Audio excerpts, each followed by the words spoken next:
Isorana ilainary noho ny nanomezany antsika mianakavy andro vaovao indray, nanomezany ihany koa herinandro vaovao indray amin'ity alatsinainy 7 marsa 2024 ity. Anterina ny arabo ambam-pirarintso antsika mianakavy manaraka ny miara-manonja MBS Radio Mada, na ianao eto an-tanindrazana na ianao ny ampitan-dramasina dia arabaina tsy misy ankanavaka. Ataontsika araba ny manjakamiadana samy mahazo ny ambanilanitra, tsy misy anavahana ny dikan'izay. Iaraketo isika ao anatin'ny ora roa sasany anoany ary toy ny mazatra misy famakavakana, misy ihany koa ny fanomezana vaovao maro isan-karazany, misy ny tsikera mahasoa satria samy tsy misy an'izany hoe te antra izany ary tsy misy an'izany hoe nateraka antra izany, fa noho ny anton-javatra maro samihafa dia fadiranovana aloha ny akamaroan'ny malagasy amin'izao fotoana izao. Namana faniry Razafy Manantany hitondra ihany koa izy famakavakana ary eo ny solombavambahoaka izay hiakatsehatra eto efa tazanao ambadibadika eo ny solombavambahoaka voavita amin'ny alalan'ny Tika Madagasikara teny amin'ny distrikan'ny Avaradrano Jerira Andremolaina, izany dia isy mazava loatra ny famakavakana izay hoentiny. Miaraba ny namana faniry Razafy Manantany, tonga isika ato anatin'ny fandarana miara-manonja MBS Radio Mada, ny tena atao hoe mahavahalalana aloha amin'izao fotoana izao dia ny vidin'ny pétrole prix officiel maneran-tany tamin'ity anio ity, tamin'ity androany ity, ohatrinona hoy ianao efa any amin'ny $130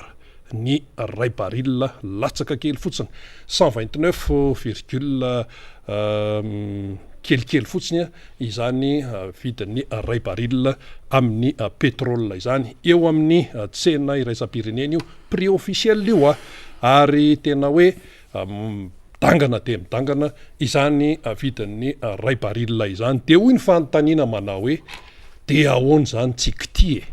ahoana tsy kity? Atsoatsy satria tena mbola ekinan-javatra maro ny momba an'izay. Hiditra amin'ny famakavakana momba an'izany tsika rehefa avy eo fa mentsika namana faniry aloha ny micro ndahoarisantsika. Iny ary dia miarabanao rena, miaraba aloha teknisiana izay miara-miasa antsika ato amin'ny MBS ny Radio Mada ary isika rehetra izay mandray any amin'ny faritany dia miaraba antsika. Ny mandray antsika manerana izao tontolo izao dia harabaina ihany koa zany amin'izao maraina ny 7 volana marsa 2024 izao. Rapitso zany no akalazana ny andro iraisam-pirenena ho an'ny zony vehivavy. Izay ny fomba fiteny azy, matetika tsika dia mamantana fotsiny andro iraisam-pirenena amin'ny vehivavy fa andro iraisam-pirenena ho an'ny zony vehivavy dia etona zany dia efa mba miomakomana daholo any amin'ny sehatra rehetrarehetra ny vehivavy manao an'ireo akanjo iombona na manao famerena kira, manomana programa maro samihafa eny amin'ny commune sy ny district eny dia ao no manomana fety, manomana karazana fiara misakafo amin'izay endriny rehetrarehetra zany akalazana an'izay hoe zony vehivavy zay dia efa samba miomakomana ny vehivavy rehetra. Ny vehivavy moa no maro anisa maneran-tany, ny vehivavy ihany koa no mbola tsapa fa maro anisa eto Madagasikara. Noho izany dia efa andalana sahady zany hampombanay amintsika andriambavilanitra ny fiarabana satria dia efa 420 ora eo sisa dia ho tonga izay tsy 420 ora fa atao angambany hoe eo amin'ny 12 ora mahery kely eo dia efa ho tonga izay dia efa andeha amin'izany fankalazana zany ianareo andriambavilanitra dia aroso sahady izay fiaraha-mitsinjo ny araba izay. Zay ny amin'iny fa navesabesatra ny faran'ny herinandro ho an'ny rehetra. Ny faran'ny herinandro moa zany amin'ny faran'ny herinandro azay dia samy manao zay fandaminan'ny ankohona ny fianakaviana, samy manao ny fandaminany any amin'ny sehatra rehetrarehetra na fikambanana, indrindrindra ny antoko zany dia eo ihany koa ny fanarotana kely fifanantonana eo am-mpinamana samihafa. Dia eto zany dia manarota manao kokoa an'ireo namana marobe izay niona tamin'ny faran'ny herinandro teo zany na tamin'ny sehatra taiza na samy sehatra taiza dia anisan'izany le namana mahafinaritra be zay tafahoana tamin'ny tenako dia fatantsara raha aman-drenina finaritra izay dia ity le kokoa zay ny fampiresahantsika zany hoe ho alefa ao aminao manokana raha aman-dreny dia mahafantatra tsara izy satria dia manara-maso mijery atsika izy no any any tasy any misy anazy fa nandalo teto amintsika teto izy dia harapaina mpanaraka tena mpanaraka mihitsy izy ny fahandarantsika rehefa miresaka itasy manko dia ao anatin'izany arivo mamo miarina arivo soavinandrina dia ao anatin'izany faritra izany no iasany de manaraka betsaka atsika izy akoatran'izay namanao abira ao Atsirabe rehefa nandalo teto ny député Michel havako aby dia betsaka ihany koa zany ny réaction feedback azotsika de maniry zany tsika ny iverimberena ny député Michel sy ny député Atsirabe 2 José mba hiakatra eto amin'ny fandarana satria dia betsaka ny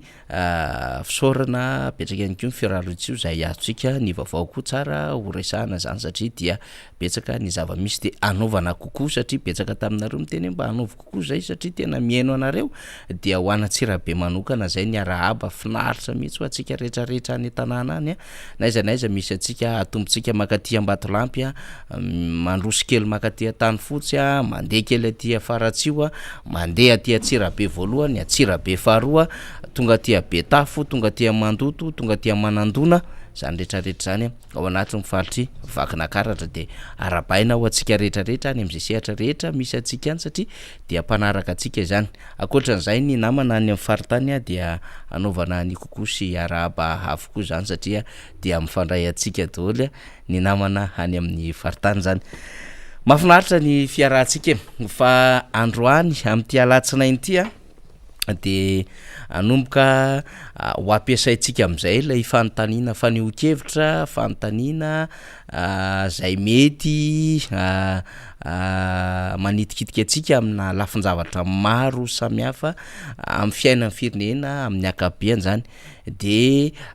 ho ampiasaintsika am'izay le hoe mety misy sosikevitra avy any amintsika na mety misy ihany koa fankasitrahana dia anomboka hiasa ho amin'izany isika zany eto amin'ny fandarana zany ka efa miezaka ny mandrindra azy reo namana teknisiana zany eny atsefatsefan'ny adevitsika eny no atsofotsika zay de vakitsika de raha misy mifanontaniana zay mivatana amin'ny mpanetana na ny mpanolotra na misolombamboaka dia hoezany izy ireo ho valiana arakarak' zany ny fandehanjara rehetrarehetra zany dia rehefa aveo zany ho alamitsika aveo ny vaovao amin'ny eto atoerana no zany rina tena bobaka be mihitsy ny vaovao fa ataontsika safy be matsana fotsiny mbola tsy milamina amin'ny tany ary vao mahay mitany mikorotana ary de manahirana satria isan'andro indray de efa mahazatra atsika izay ny hoe tsy maintsy mare zava-baovao amin'ny fanjakana foana isika sy ny ao anatin'ny fanjakana de efa ozytsika hoe efa izay le fiainan'le fanjakana efa kondaneanao kitotoy izy de mitatitra fotsiny de manadiady de miresaka amin'ny vahoaka na ataontsika de anjarany rehetra nefa ny makalesona manoloana zany rehetrarehetra zany hoe de iainany zany foana ave fa zao misy limitiny zany ary de zany indrindra no antom-pisiny ty fandarana zay iarahantsika ity vaovao lehibe mihitsy zay nambarany rina rahabe mananjara zay tapabolana lasa zay sirena de andresaka tamintsika ny hoe io ady any Ukraine sy Russie io de hitarika olana lehibe amin'ny lafiny ara-toe-karena am'izao fotoana zao de nyresahana hita am'izany hoe arao masakaiky ny fiakaran'ity vidin'ny baril ny pétrole ity de tany amin'ny 20 tsika ny aingariana nandeha taty amin'ny 90 nandeha taty amin'ny 200 nandeha taty amin'ny 10 tampoka teo 30 izy androany zany de mazana be mihitsy zay fiakatra zay araky ny alefan'ny namaneto zany ny koron'ny pétrole zany brut zany en dollar io hitantsika eo 129,75 dollars zany tena mazana be efa 130 zany satria 129,5 efa tonga de efa 130 ny équivalence zany fa zay no manahirana rina zany am'izao raharaha zao de hoe mametraka foantsika le hoe izany ve de misy fiatraikany tamvo nandeha le adevitra ataontsika hoe roa volana lasa zay tsika nanatsidika raharaha satria tsika efa manao an'le fanadidina de mitaiza ampiaino ao anatin'ny vaovao ara-dalàna zany de izy tsika hoe arao masakaiky ty fa hanova ny zavatra rehetra ho an'ny drafim-pitantanana eto ambonin'ny tany na ara-toekarena na ara-politika ny zava-misy eo amin'ny Ukraine sy Russie io de io le zava-misy am'izao fotoan'izao de eo zany no tiatsika ho fantatra hoe inona ny fanapahan-kevitra ho raisany fanjakana zay aloha zany ny tena manitikitika fa inona no fiatraika am'izay ho an'ny tontolo ara-toekarena amin'ny ankapobeny satria raha vao miresaka petrôly tsika de mazava ho azy zany inona nresahanao anatin'izay reny nresahanao anatin'izay de nyresaka fitaterana nresahanao anatin'izay de nyresaka angovo nresahanao anatin'izay de nyresaka indostria nresahanao anatin'izay dia inona lizy lay zavatra ampiasaitsika amin'ny ankapobeny lay PPN io zay miankin-doha amin'ny fomba hitaterana azy any amin'ny commune sy ny distrika rehetrarehetra zay misy atsika rehetrarehetra dikan'izay zany ny prix amin'ny pompe zay hitatsika io eny amin'ny station d'essence le 4100 ho an'ny sans-plan raha sy diso ny 3900 ho an'ny gasoil essence le teo aloha teo 3900 ariary dia ho an'le vidin'le teo aloha zany zay am'le prix an'le baril fa raha ohatra ka miatra zany le $70 $80 eo iny zany na mety ho latsak'izay ara fa tsika moa hiezaka ihany ny azony source officiel avy any amin'ny OMS sy reto compagnie pétrolière reto de hoe raha am'le vidin'le miazakazaka be ity zany de ohatrinona no ho vidiny ho an'ny eto Madagasikara de efa misy ve le fifanatona n'lay telo sosina iza le telo sosina resahantsika io le tokony andamina an'io lafin-javatra rehetrarehetra io dia ny fanjakana mazava ho azy amin'ny alalan'ny fanjakana malagasy de iza lizy manana gouvernement izy miandraikitra an'izany de anjarany eo anivon'ny gouvernement no mandinika zay amin'ny alalan'le ministera zay misahana indrindra am'izay lafiny inona moa ty izy ty masahana ny soltany sy ny pétrole zay ny angovo zany no miandraikitra an'izay sy ny koranafo zany de eo ihany ko na diniana ihany ko eo amin'ny lafiny lay arenan-kibon'ny tany sy le resaka hydrocarbure misy dikany daholo zany rehetrarehetra zany satria mifandrandraika eo daholo zany ny amin'ny lafiny fanetsemana zany any am'izay mety ho ilana zany fa ny olana eto Madagasikara ny tontolon'ny arenan-kibon'ny tany bloqué am'izao fotoana izao efa nisy fotoana nanambara zay ny Andriamatoa Motarson zany hoe tena lasa secteur maty le secteur mine zany nefa tokony afaka manosika zavatra maro be mihitsy izy amin'ny lafiny zany resaka arenan-kibon'ny tany ao anatin'izany ny tontolon'ny resaka fuel sy ny tontolon'ny resaka pétrole satria anana ny Madagasikara zany na ny gaz ary efa tokony andehandeha lavitra zany ny fomba fisaina ny fitondram-panjakana am'izany rehetrarehetra zany fa ao anatin'izay ihany ko ny compagnie pétrolière zay tsy eo an-tanantsika malagasy moa dommage ny zava-misy eto Madagasikara taoriana ny privatisation de tsy eo an-tanan'ny Madagasikara itsony ny ala teo anivon'le Solima ny fomba fanafarana sy fomba fitsinjarana an'lay soltany zany eto Madagasikara na le solika zany de inona moa zany fa de ny compagnie pétrolière no mandamina azy ny fanjakana na izanona zany manana an'le OMS de OMS io zany no azo lazaina fa mijery mandrindra ny fomba fiasa sy ny fampiasaina sy ny fomba fandraisany Madagasikara amin'ny alalan'ny kalitao an'ireo solika zay tonga eto Madagasikara de indrindra moa zany mazava ho azy ny mpanjifa zany rehefa miresaka mpanjifa tsika nyvoaka malagasy ny ao anatin'izany iza no solitena nyvoaka malagasy hiaro ao anatin'izany de mila manana interlocuteur mazava ny mpanjifa hiaro an'lay fanjifana eto Madagasikara satria ireo station rehetra moa zany efa mazava ho azy de efa an'ireo compagnie pétrolière reny zany na de misy ara le gérant zany eny anivon'le station zany zay manao an'ireny fivarotana solika reny zany fa eto anivon'le fanjifana de fantatsika hoe misy ministera mivarotra sy ny industrie sy ny fanjifana tena maro an'izany ve ministera io zany daholo adevitra zany fa eo anivon'le zony mpanjifa de tena mahavita an'le asany tokoa ve ary zay vao tena hiasa le zony mpanjifa satria raha ity prix hitatsika ity zany de mbola anonga ty mbola iakatra ty rina ary mety tsy hijanona teo satria arakaraky ny amafiny ady sy ny faharetan'ny ady ho lava be ny mbola anankirotana an'le vidin'ny solika eo amin'ny sehatra iraisam-pirenena dia atahorantsika ty efa nisy fotoana tonga tany amin'ny $160 ny baril de rehefa tonga am'izay sehatra ambony be zay dia mandeha ny ady hevitra eraky ny firenena rehetrarehetra de rehefa tonga ety amintsika izy vérité des prix prix à la pompe anao subvention fanjakany anao zavatra ohatran'izao zany rehetrarehetra zany efa mitarika tena toekarena enjana be mihitsiny satria mbola saika miankinto amin'ny solika ny akabetsahany zavatra zay ahoditsika eto Madagasikara raha ohatra zany tsika tsy resaka afa-tsy ny resaka tontolon'ny angovo ny jirama zany saika amin'ny manodidididina 20 na 70 na 570 isanjato dia tena fandanina makaty amin'ilay karazany solika avokoa zany no mbola tena lanina amin'ny akabeany amin'ny alalan'ireo groupe zay ampiasain'ireo fournisseur miara-miasa ny jirama zany zao ohatra karaha miakatra le izy de misy fiatraikany maro be zany any amin'le vidin'ilay jiro any misy abatan'olona ino moa zany de efa nisy fiakarana tsy lery iny efa hitantsika ny zava-misy eo amin'ny sehatry ny fitaterana na zona nationale io na urbaine io na suburbaine io na régional io de atahorantsika zany rehetrarehetra zany de na ianko io zay fatatsika fa misy misehatra zany eo amin'le resaka poids lourd lay manao fitaterana entana sy ny sisa de reny mety hitarika zany rehetrarehetra zany ety aminay vidin-javatra de ho voadona ny tontolo radio-karena fa zao nyfantanina mipetraka efa mba niomana ve le fitondram-panjakana efa mba fatany ve ny andraikitra miandry azy arakaraky ny trangan-javatra ohatran'izao fa atahorantsika rina tena atahorantsika hoe tsy mbola manana mesure par rapport am'izay le fitondram-panjakana raisiko am'izay teny faniry faran'izay hoe efa niomana ve ny fitondram-panjakana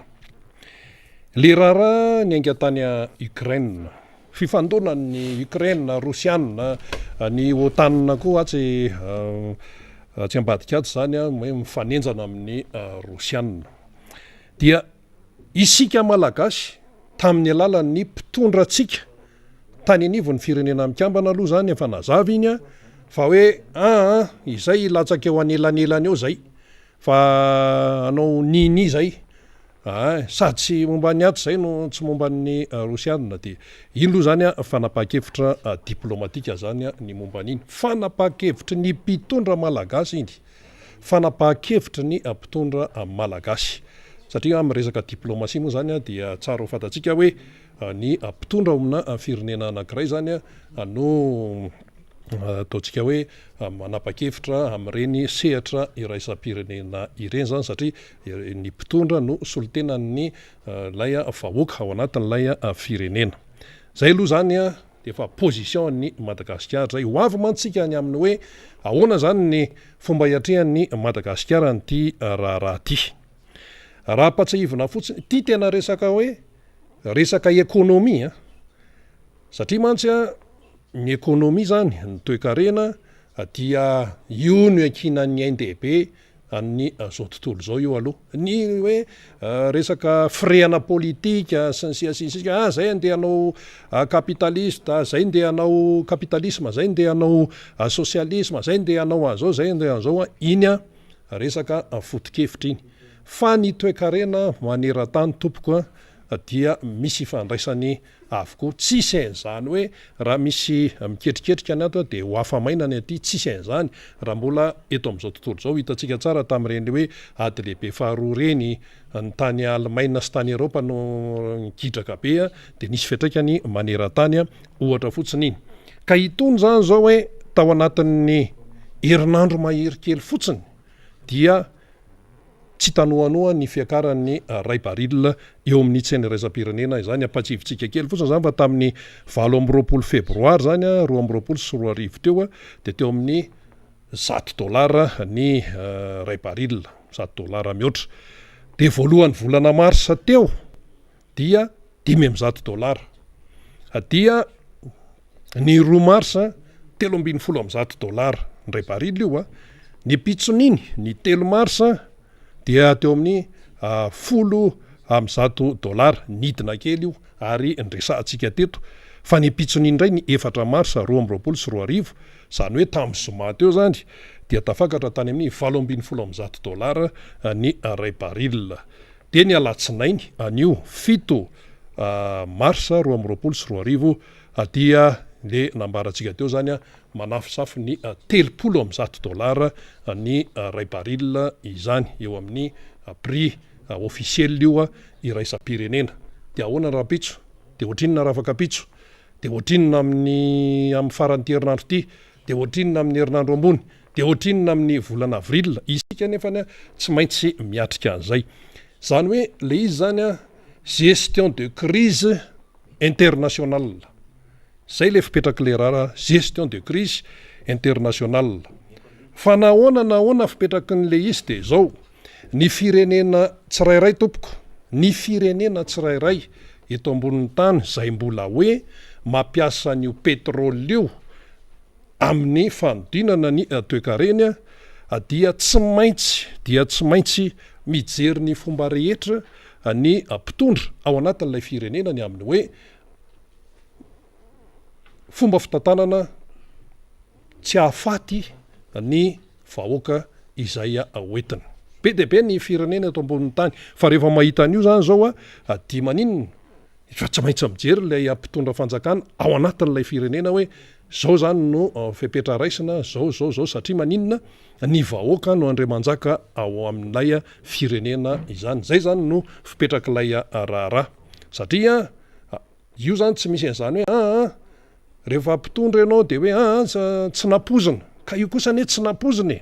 rehefa mitondra tsisy an'izany tsy nampozina zany, fa tena hoe mila mijery alavitra ianao, ary zay no ilana n'ireny resaka hoe leadership ireny, le fiofanana sisa hoe ahoana ny fomba hoe fitantanana, ahoana ny fiatrehana ny toetra raha zany manoloana ny fiainana isan'andro san'andro, indrindrandrindra eo amin'ny resaka toe-karena. De zao lay am'tianantsika azy hoe tsy mitovy ny fiatrehana olana ho an'ny olona izay niomana sy ho an'ny olona izay tsy niomana. Le fiomanana koa raha mbola misy fepitaona, ao ny sasany niomana herinandro, ao ny sasany niomana ray volana, ao ny sasany niomana herintaona, ao ny sasany niomana 5 taona, ao ny sasany niomana 10 taona amin'ny fiatrehana an'ilay raharaha. Zay zany no fipetrak'le izy. Ka ho an'ny firenena tsirairay eto ambonin'ny tany zany dia samy manana izy ireny zany ny tetim-panorona amin'ny hiatrehany ny tony resaka crise économique internationale nytony. Fa zao ho an'ny Madagasikara, satria rehefa miakatra ohatran'io ny vidin'ny pétrole eo amin'ny tsena iraisam-pirenena, tsy maintsy misy fiantraikany amin'ny vidim-piainana ho an'izay firenena mampiasa sy nde atao hoe miakin-doha amin'ny pétrole. Efa misy moa zao ny angovo hoe azo avaozana sy ny sisa, fa mbola ny pétrole aloha mbola mitanany sehatra tena hoe mibahatoerana. De ho antsika eto Madagasikara nefa tsy mbola nisy ny ady tany Ukraine tompoko, tsy mbola nisy, fa mbola mifandrahondrahona teo sy ohatran'izany. De fa tsy zakan'ny malagasy anie ny vidim-piainana ohatra fotsiny hoe tamin'le faraparan'ny taona reny zao de namme baiko mihitsy ny filoham-pirenena ny amin'ny hoe mila midina ao anatin'ny andro vitsy 3 andro angamba izay raha tsy diso ny fitadiana, fa tena tsy zakan'ny vahoaka lay fidangan'ny vidim-piainana. Mbola tsy nisy resaka Ukraine tamin'io fa efa tsy zakan'ny eo anivon'ny olona zany saramba be vahoaka ilay vidim-piainana. Raha vao miresaka hoe vidim-piainana de hoe PPN ny resaka eo. Zay zany efa tsy zaka, fa efa menimenina ny antso menimenina ny eroa. Zay ne natonga ampiaran'ny zon'ny mpanjifa tonga hatrany amin'ireny fidinana teny Analakely reny, fa nga tamin'ireny mbola nisy hoe misy gidraka ny Ukraine, mbola tsy nisy gidraka tany Ukraine de efa kofina ny vahoaka malagasy ny ankamaroany zany tamin'ilay fidangany vidim-piainana. Vidim-bary efa tonga tany amin'ny 3,000 ariary ny kilao, ny menaka efa any amin'ny 1 alina mahery, ny vidin-tsaribao efa nidangana be de be, ny sira ihany angamba tsy niakatra ho mofo dipaina zany amin'ny ankapobeny mbola eo amin'ny 400, fa le mofo dipaina sasany keo ohatra miena ny abeany le 400 tsy niova fa ny abeany niena ny sasany. Hita eny amin'ny fiainana andavanandro rehetrarehetra zany, fa dikan'izay zany de hoe mesahirana hatrany lay vahoaka malagasy miatrika n'lay fiainana mbola tsy nisy krizy tany Ukraine de efa kofina efa sepitra efa sahirana ilay vahoaka malagasy fa io vahoaka malagasy sahirana 70 isanjato io dia tsy mampivaky loha azy izany resaka hoe any Ukraine izany satria maninona manana mpitondra izy ao anatin'ilay antsoina hoe Republikan'ny Madagasikara ka inona moa zany no atao hoe tiana resahana ao anatin'izay ny tiana resahana de ny hoe ny mpitondra fanjakana dia manany andraikiny izy ary ao anatin'ny fianianana ataon'ny tompon'andraikitra voalohany eto amin'ny firenena satria ny filoham-pirenena manao fianianana de eo aloha le hoe anaja toy ny anakandriamaso ny lalam-panorenana ino zany efa ao iny de misy ihany koa hoe ikatsaka zay le hevitra hoe hitady ny fomba rehetra na hikatsaka mandrakariva zay mahasoa ny vahoaka zany izay hoentina iza moa zany hoe vahoaka zany ny vahoaka malagasy ka raha hikatsaka ny tena hoe mahasoa ary dia arosoa ary ampiaro ary ilay mahasoa ny vahoaka malagasy izany ary le resaka eto zany tsy hoe olona ray fa le hoe tenentsika foana hoe le régime ilay fitondram-panjakana amin'ny akapobeny dia mijery am'izay zany tsika manoloana ny tia raha ity satria hoe gestion de crise économique internationale ilay raha am'izao fotoan'izao fa ny zavatra hoentitsika miatrika an'izany eo no mampametra-panontaniana ny maro ny volatsika ilay ariary efa sepitra tena hoe sepitra izay hoarina matetika amin'ny dollara amerikanina sy ny euro zany ilay vidin'ilay petrole amin'ny dollara de eo koa moa zany ny euro fa ny antsika moa zany le naseho any namana teknisianina teo dollara le izy ny ray barily io dia zany hoe misy fifamatorana hatrany eo amin'ity raha ity de miverina lay fanontaniana manao hoe move Madagasikara tokony ho sahirana raha miresaka petrole efatra amin'ny andron'ny folo dideratsiraka tamin'ny andron'ny amiral nefa nisy an'izany hoe ary namoronandro mahaleo hira mihitsy hoe raha oviana no hitranga moa izy i Bemilanga isika tsy ho lany vatsy ohatraohatrazay le hirandro mahaleo zany nefa tam'zany ka raha ohatra zany hoe manana petrole i Madagasikara dia efatra am'zany zao tsika 2 dia ahoana no fipetrany angamba de tsy atao hoe angamba fa lojika be zany hoe raha manana isika ohatran'ireny firenena any Maghreb reny ry Algérie ry Libye ry Irak ry avarabaratra ry Iran manana petrole izy dia afaka mifehan'le izy fa isika ohatrany natao malaza tsy nanana ohatrany volitsaoana ilay izy fa efa tany amin'ny andron'ny Repoblika faharoa efa nandeha zany resaka zany hoe manana petrole Madagasikara manana an'izao ka raha ohatra zany tsika nanana petrole hoe tena hoe sitraka an'izany hoe tena hoe voatrandraka ny sitraka an'izany sy ny sisa na nisy arany krizy etseroa maneran-tany de mba hoe afaka niatrika fa isika sady tsy mbola hoe manana an'izany aloha zany tsika aloha satria mbola tsy misitraka an'izany ary en plus n'izay koa araka ny fomba fiteny io fanampin'izay dia isika ihany koa de mividy petrole vodio raffinerie efa nisy tamin'ny fotoanandro fa zao moa zany hoe anarana hoe le resaka hoe raffinerie le efa nadiovantsoloka io zany fa ny antsika aloha zany reo le compagnie reo de hoe manafatra hoe voadio zany de isika zany entina miatrika an'io de miandry am'izay zany le vahoaka malagasy hoe ahoana zany ny tena ahafahana miatrika an'ity vidina petrole midangana misehatra raisam-pirenena ity dia ho hitantsika moa zany ny toyany fa ny hoan'ny vahoaka malagasy ny tsotra fotsiny aminy de hoe izy tsy mahalala an'izay resaka ny Ukraine sy hoe économie internationale lany resaka bourse resaka lanjam-bola tsy mieritreritra an'izany izy fa ilay fiainany isan'andro no fatany de ny fatany ihany koa hoe misy mpitondra eo amin'ny fijerena ny fomba fitatanana ny raharaha izany. Zay zany ilay fipetraka ilay isika, isika menakavy tsy atao tompotrano miono mihitsy manoloana ny zava-misy eran-tany, fa io tsy resaka moramora io any Ukraine io ary raha zao mifandehany mbola hitarasika io raha tsy hoe tena hoe misy anga ny fifanantonana aingana dia aingana dia tsy maintsy dinika antabatabatra boribory, satria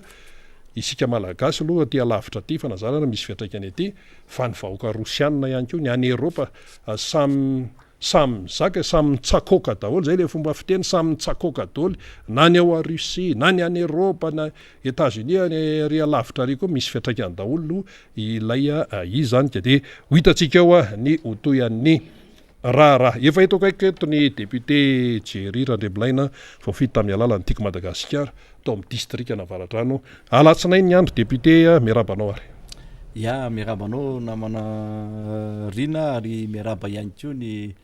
vahoaka malagasy rehetra zay manaraka zao fandarana miara-manondro zao. Iarabaina daholy na ny avy any Ampitan-Dranomasina na ny eto Madagasikara, indrindrindrindra ny ao amin'ny distrika Navaratrano. Dia faly miarabantsika ny tenako zany zay tonga eto dia manao fialatsiny kely satria somary maraindraina dia tafalataotrano namana Rina dia tsy voahomana tsolo le fitafy mazatra zay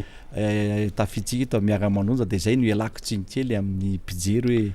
hoe tsy nanao an'izay fitafy zay tenako androany. Fa député Jerry any, député Jerry zay aloha de marina. Eny araka ny anomboantsika azy député Jerry vaovao Navaratrano. Inona ny azo ambara amin'ny vaovao Navaratrano aloha zany tao anatin'ny zay fotoana vitsivitsy zay? Ya, tsara ihany ny atao hoe alohan'izao fandaran'izao dia mba milaza ihany koa ny vaovao Navaratrano, satria raha amin'ny Navaratrano zany dia mandeha indray zao tsy fandriam-pahalemana ny faritry Vilihazo sy fiaferany zany ihany koa talatany volon'ondry, dia zay no atao hoe anairana an'ireo mpitandro filaminana, satria raha vao somary mangingina ny tanàna dia manjaka ny tsy fandriam-pahalemana, na dia efa misy ary ny ady atao amin'izy ireny amin'izay tratrany tena sy manandrify any tena, ohatra amin'izany ny fametrahana an'ireny atao hoe jiro mandeha amin'ny herin'ny masoandro ireny dia efa nizaran'ireny any amin'ny commune 9 moa zany ny tena. Kanefa ny tsy mavaly loatra le atao hoe tena hoe tsy firongatry ny tsy fandriam-pahalemana, ny antony dia minona ny olona ary izay indrindra no atao hoe tsy afehezany loatra ny mpitandro filaminana izay resaka tsy fandriam-pahalemana zay. Eo ihany koa ny atao hoe vaovao tsara any amin'ny faritra Kadinandriana iny dia nijaly loatra ny olona tany tamin'ny resaka rano fisotro madio, ary rehefa nijerena hoe ahoana ny vahaolana sy ny zavatra mety azo atao amin'izay dia nahita malala-tanana zany mpamatsy vola afaka nanao izay rano fisotro madio zay amina commune Kadinandriana zany, dia vita somatsara zay foto-javitra azy zay ary dia misitraka zay rano fisotro madio zay eo amin'ny borne fontaine anankisivy eo zany zay fisotroahany vahoaka Kadinandriana zay rano fisotro madio zay. Dia zay moa zany anisan'ny vaovao mahafaly ary mahafinaritra hoy zany, satria tena ilain'ny vahoaka le rano madio, ilain'ny vahoaka le rano fisotro madio koa sy ara-pahasalamana, dia izay ny sorana n'ireo mpamatsy vola zany afaka namaly zay etaetan'ny vahoaka zay. Niaraka tamin'ny ben'ny tanàna Kadinandriana moa zany no nanataterahana zay zany. Dia maranana anazy ny resaka finale ny baolina zay natao teto Avaradrano zany. Izy io dia baolina intercommunal raha zay ny azo ilazana anazy. Commune 9 teto Avaradrano zany nanao champion d'Avaradrano zany, dia nahazo an'izay amboara zay moa zany dia ny commune Ambohimangankely zay era-paina manokana, ary zay moa zany dia maly no nanataterahana teny Ambohimangankely no fanolorana an'izy ireo zay coupe zay, ary fiarabana an'izy ireo ihany koa dia namezana an'izy ireo lela-vola 2 millions d'ariary zany, ary coupe ihany koa ho an'ireo ekipa zay nahazo fandresena. Mendrika le fandresena satria niezaka ireo ekipa n'Ambohimangankely ireo, ary dia vokatry zay fiazahana zay moa zany no nahazoany mpatana izy ireo ny amboara, ary eto de tena mampirisika ireo ekipan'Ambohimanga kely ireo ihany koa satria rehefa nazahoana vokatra tsara ohatr'izay dia tokony kolokoloana le ekipa ary indrindrindra ampirisihana foana mba hiakatra any amin'ny ambonimbony satria raha Ambohimanga kely no lazaina sy avakadrano dia matetika ny ekipa nasional dia be dia be izy ireo no voaka zanaka avakadrano ka zay ny ampirisihana an'ireo ekipan'Ambohimanga kely reo zany a dia mitsodrano an'izy ireo ihany koa ny tena koa mba aleo alasana amin'izay atao hoe tanjona zay mahafinaritra dia tsy azo atao ambanjavatra ihany koa nefa ny ty moa tonga amin'ny fitenenana ny maresy tsy hobiana ny resy koa tsy akoraina miaraba manokana ny lasora ihany koa satria lasora nanao an'izay final zay tamin'ny Ambohimanga kely na manarina dia niezaka ihany koa izy ireo moa to tafakatra tamin'izany final zany dia izay no aprisihana izy ireo sy arabainan'izy ireo ihany koa hoe tonga tamin'izay lalao famaranana zay ary amin'ny atao hoe baolina kitra moa zany dia misy foana ny hoe atao hoe resy ary misy foana mimpandresy dia anjaran'ny lasora moa zany ohatrany hoe resy tamin'ity nefa resy amboninahitra ny azo ilazana anazy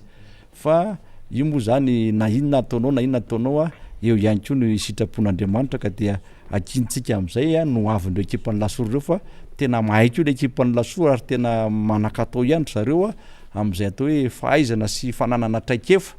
fa ny vitana fotsiny tsy ampy fa dia mahereza ry zalahy fa dia mbola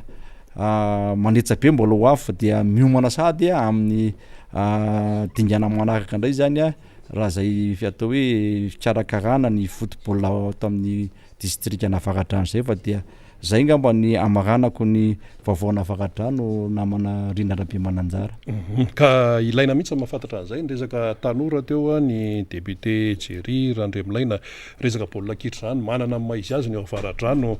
ary namoaka tena hoe elita tena hoe kitana baolina kitra tsejatseza tsy aritra fotsiny iny raha tsy resaka tsika ny erisetra raha fahadina zay nampitondraina azy mihitsy ny anaran'ny kianjan'ny Sabinam zay mbola kely tamin'izany fa dia natadidina zany erisetra zany tamin'ny fionana tamin'ny Egypte angamba izy iny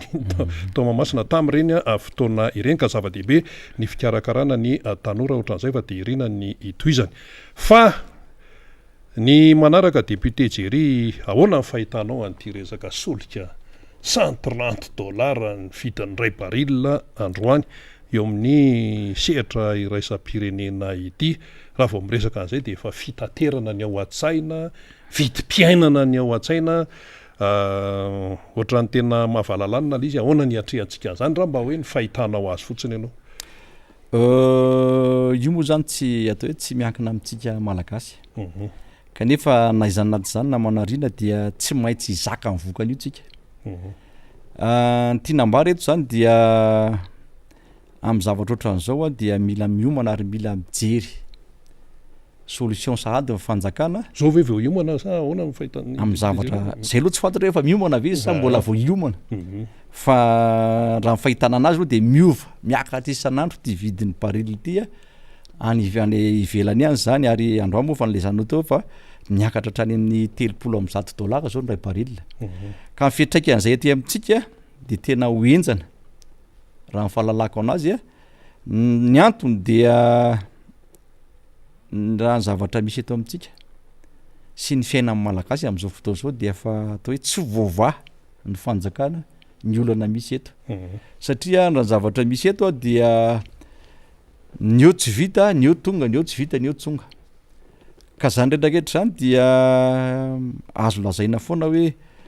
mila foana miomana rehefa hitondra firenena zay fiomanana ny fitondrana firenena zay dia tsy hoe te hitondra dia miomana amin'izay tiako tenena na amin'ny zavatra zay tiako atao fa efa misy fomba nataon'ireo fitondrana teo aloha zay tsisy na ratsy azy zany hoe le tsisy maratsy anazy io ndray adin'ny olona ny tiako lazay neto dia eo amin'le resaka fifandimbiasam-pahefana izy zany tsy dia ataon'ny mpitondra loatra eto amintsika vao miaingana le mpitondra anankiray dia efa ny zavatra nataony sy ny fomba nataony sy ny fomba hitondrany an'le firenena na dia tsara ary dia esorona miaraka aminy tiako tenenina amin'izay zavatra izay dia raha ny fiatrehana ny atao hoe viditsoloka ohatran'izao dia efa misy fomba fanao zany teo aloha am resaka subvention reny, am resaka hoe ao anatin'ny soloko ihany koa raha tsy diso raha mifahalalako no anisan'ny jerevana ny resaka fera sy ndraitraketra reny de ny tiako teneny eto hoe lalana eto amintsika tsy vita ny entretien tsy araka tokony ho izy zao moa zany ny fitondram-panjakana ministèren'ny travaux publics zany zao fa mba miezaka hoe anao ny lalana sy ndraitraketra iandro maitany ihany ko izy vao anao ny hafa nefa ny raharam-pirenena zany am'izay fotoana zay tokony ho jerena ihany satria raha miarakaraky ny andrasana angalana fotoana dia ny simbasimba foana ao anatin'izay zavatra zay ka ny tiako tenena eto hoe zavatra loza be ho an'ny Madagasikara mihitsy ty fiakaran'ny vidintsoloka ty na manarina amin'ny lafiny ndraitraketra io na ny vidin'ny entana io na ny vidin'ny solika io na ny PPN ra indrindraindrindra de tena hoe iakatra be nefa zao rehefa tsy zaka-ponina tsony zay vidin'zay vidin'ny entana zay tsika ihany ko efa kely eny etsy andaniny etsy de le tsika kely ena zay indrindra no tena atao hoe anisan'ny efa firenena marefotsika am'izao fotoana zao ny zavatra manahirana nefa anatin'ny zavatra zay mbola tsy tena mitodika loatra ihany any amin'ny resaka hoe sosialim-baoaka loatra ny fitondrana ary io anisan'ny manahirana io ihany koa nefa ny anisan'ny atao hoe tena mampijaly ny vahoaka am'izao fotoana zao isiny ny antony resaka tsy fandriampalemana zay vokatra hoe tsy fananan'ny olona asa tsony ary tsy finanan'ny olona sakafo ara-dalàna tsony zany am'izao fotoana zao satria ny olona nge am'izao tena mihina tapatsinay misy tena tsy mihinana tsony zany am'izao fotoana zao raha tena atao hoe ao anatin'ny famianarana fotsiny sisa ny olona de manao karemy zay vanim-potoanany karemy manko zao ho anay katolika de tiako tenenina am'zany ohatrany hoe fanojo am'izay zavatra hoe am'izao zavatra misy zao zany zao raha hoe fiainan'ny isa-tokantrano zany tena efa mihina tapatsinay zany zao am'izao fotoana zao ny olona ka raha ny fiainan'ny malagasy aloha ohatrany efa karemy foana karemy foana ny fiainanmezana l izy fa mampalahelo le vahoaka malagasy mampalahelo le vahoaka malagasy ao anatin'ilay raharary zay ny tena mahalasa saina hoe raha jerenany raha hoe misy zany ny krizy iraisam-pirenena amin'ny resaka toe-karena no ity resaka hoe vidina petrôly nyity raha tena jerena amin'ny fomba mahitsy dia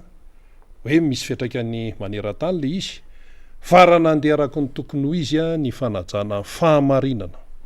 ny fiarovana ny are-pirenetsika ny fanajana marina ny tena demokrasia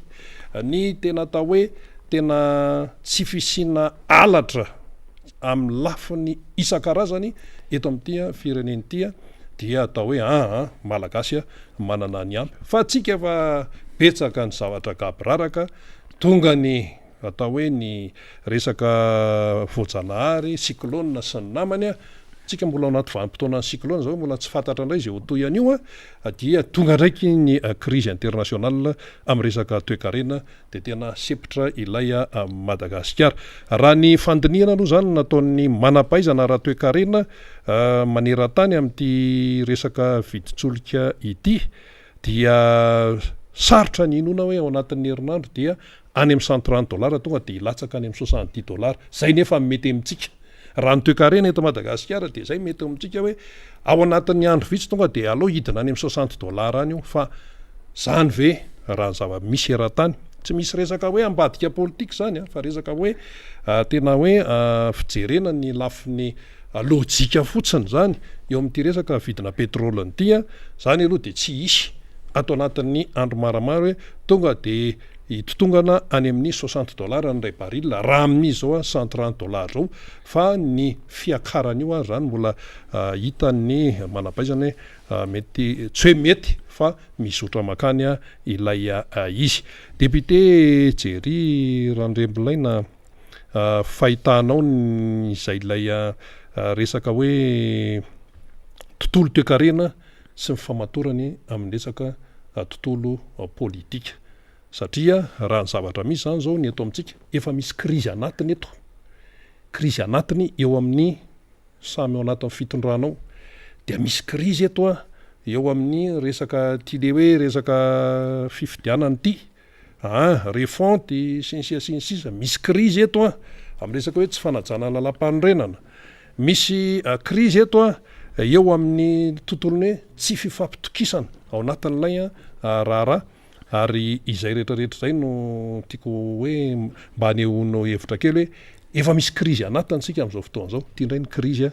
maneran-tany de ahoana ny efa rany izy ao moa ny teny hoe tena alao aloha vahana ihany koa ny krizy atao anatiny concertation nationale ia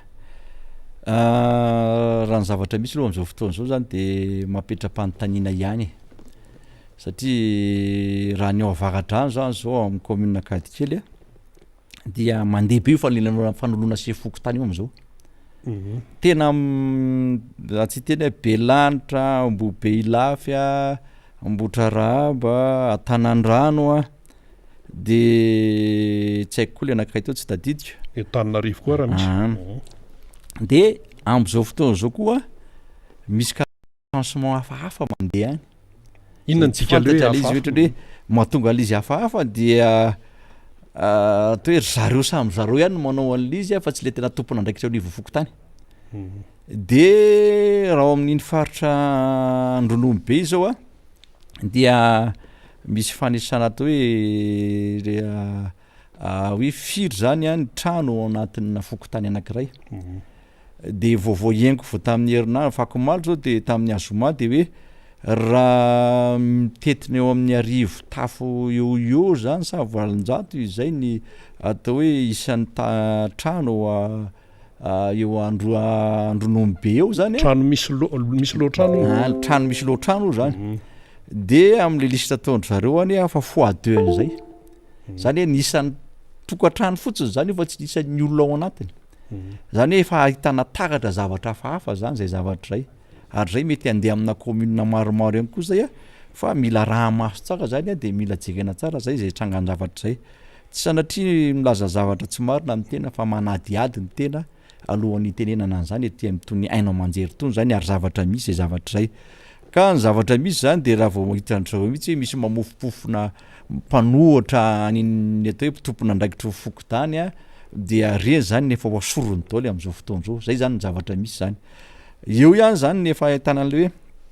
mety zavatra tsy fihetezany amin'ny resaka fifidianana satria raha lisy mpifidianana am'izao fotoana zao efa tokony hovaina efa tokony havoazina efa tokony ho atsaraina hatrany fotony zany io refonte total zany la zay ny azo ilazana anazy satria raha ny zavatra eno tamin'ny fifidianana farany teo zany dia be de be ny fitaraina sy tsangan-javatra sy fitoriana vokatr' zay lisy mpifidianana zay satria be de be ny olona mbola tsy ao anaty lisy mpifidianana eo ihany koa nefa maty eo ihany koa nefa tonga taona ihany koa zany de zay rehetrarehetra zay nefa raha ny zavatra misy am'izao fotoana zao dia mbola raha le lista taloha zany de mbola tsy ho tafiditra ao zany le olona zay tokony ao ampidiro anaty lisy mpifidianana zany de zay no antony hoe anisan'ny manahirana satria tokony roso am'izay resaka refonte total zay zany ny fanjakana aloha zany alohan'ny rosotsika amin'ny resaka fifidianana de eo zany no anisan'ny hoe manahirana ihany koa satria ny fanjakana am'izao fotoana zao te hitazona ny olona ny zavatra misy nataony am'izao fotoana zao satria efa somary efa dila raha ny fahalalako anazy ny fanavoazana sy fanatsarana ny lisy mpifidianana io zany ka eo ny tsy fantatra hoe tsy te hitonga am'izay ve fitondram-panjakana am'izao fotoana zao sy re tompona ndraiky mpanjakana zay atao hoe miandraikitra an'izay zavatra zay indrindra no antony anankiray hoe aloalotsika mifampiresaka ny mpanao politika rehetrarehetra ary anisan'izany ny société civile ny atoko politika maro be indrindraindrindra ihany koa reo atao hoe société civile moa fa nytenenina teo reo olona rehetrarehetra zay mangetaheta hitondra hevitra ao anatin'izay atao hoe concertation nationale zay ka io no agnata anaovana antso ho atsika rehetra na fitondram-panjakana range mila an'io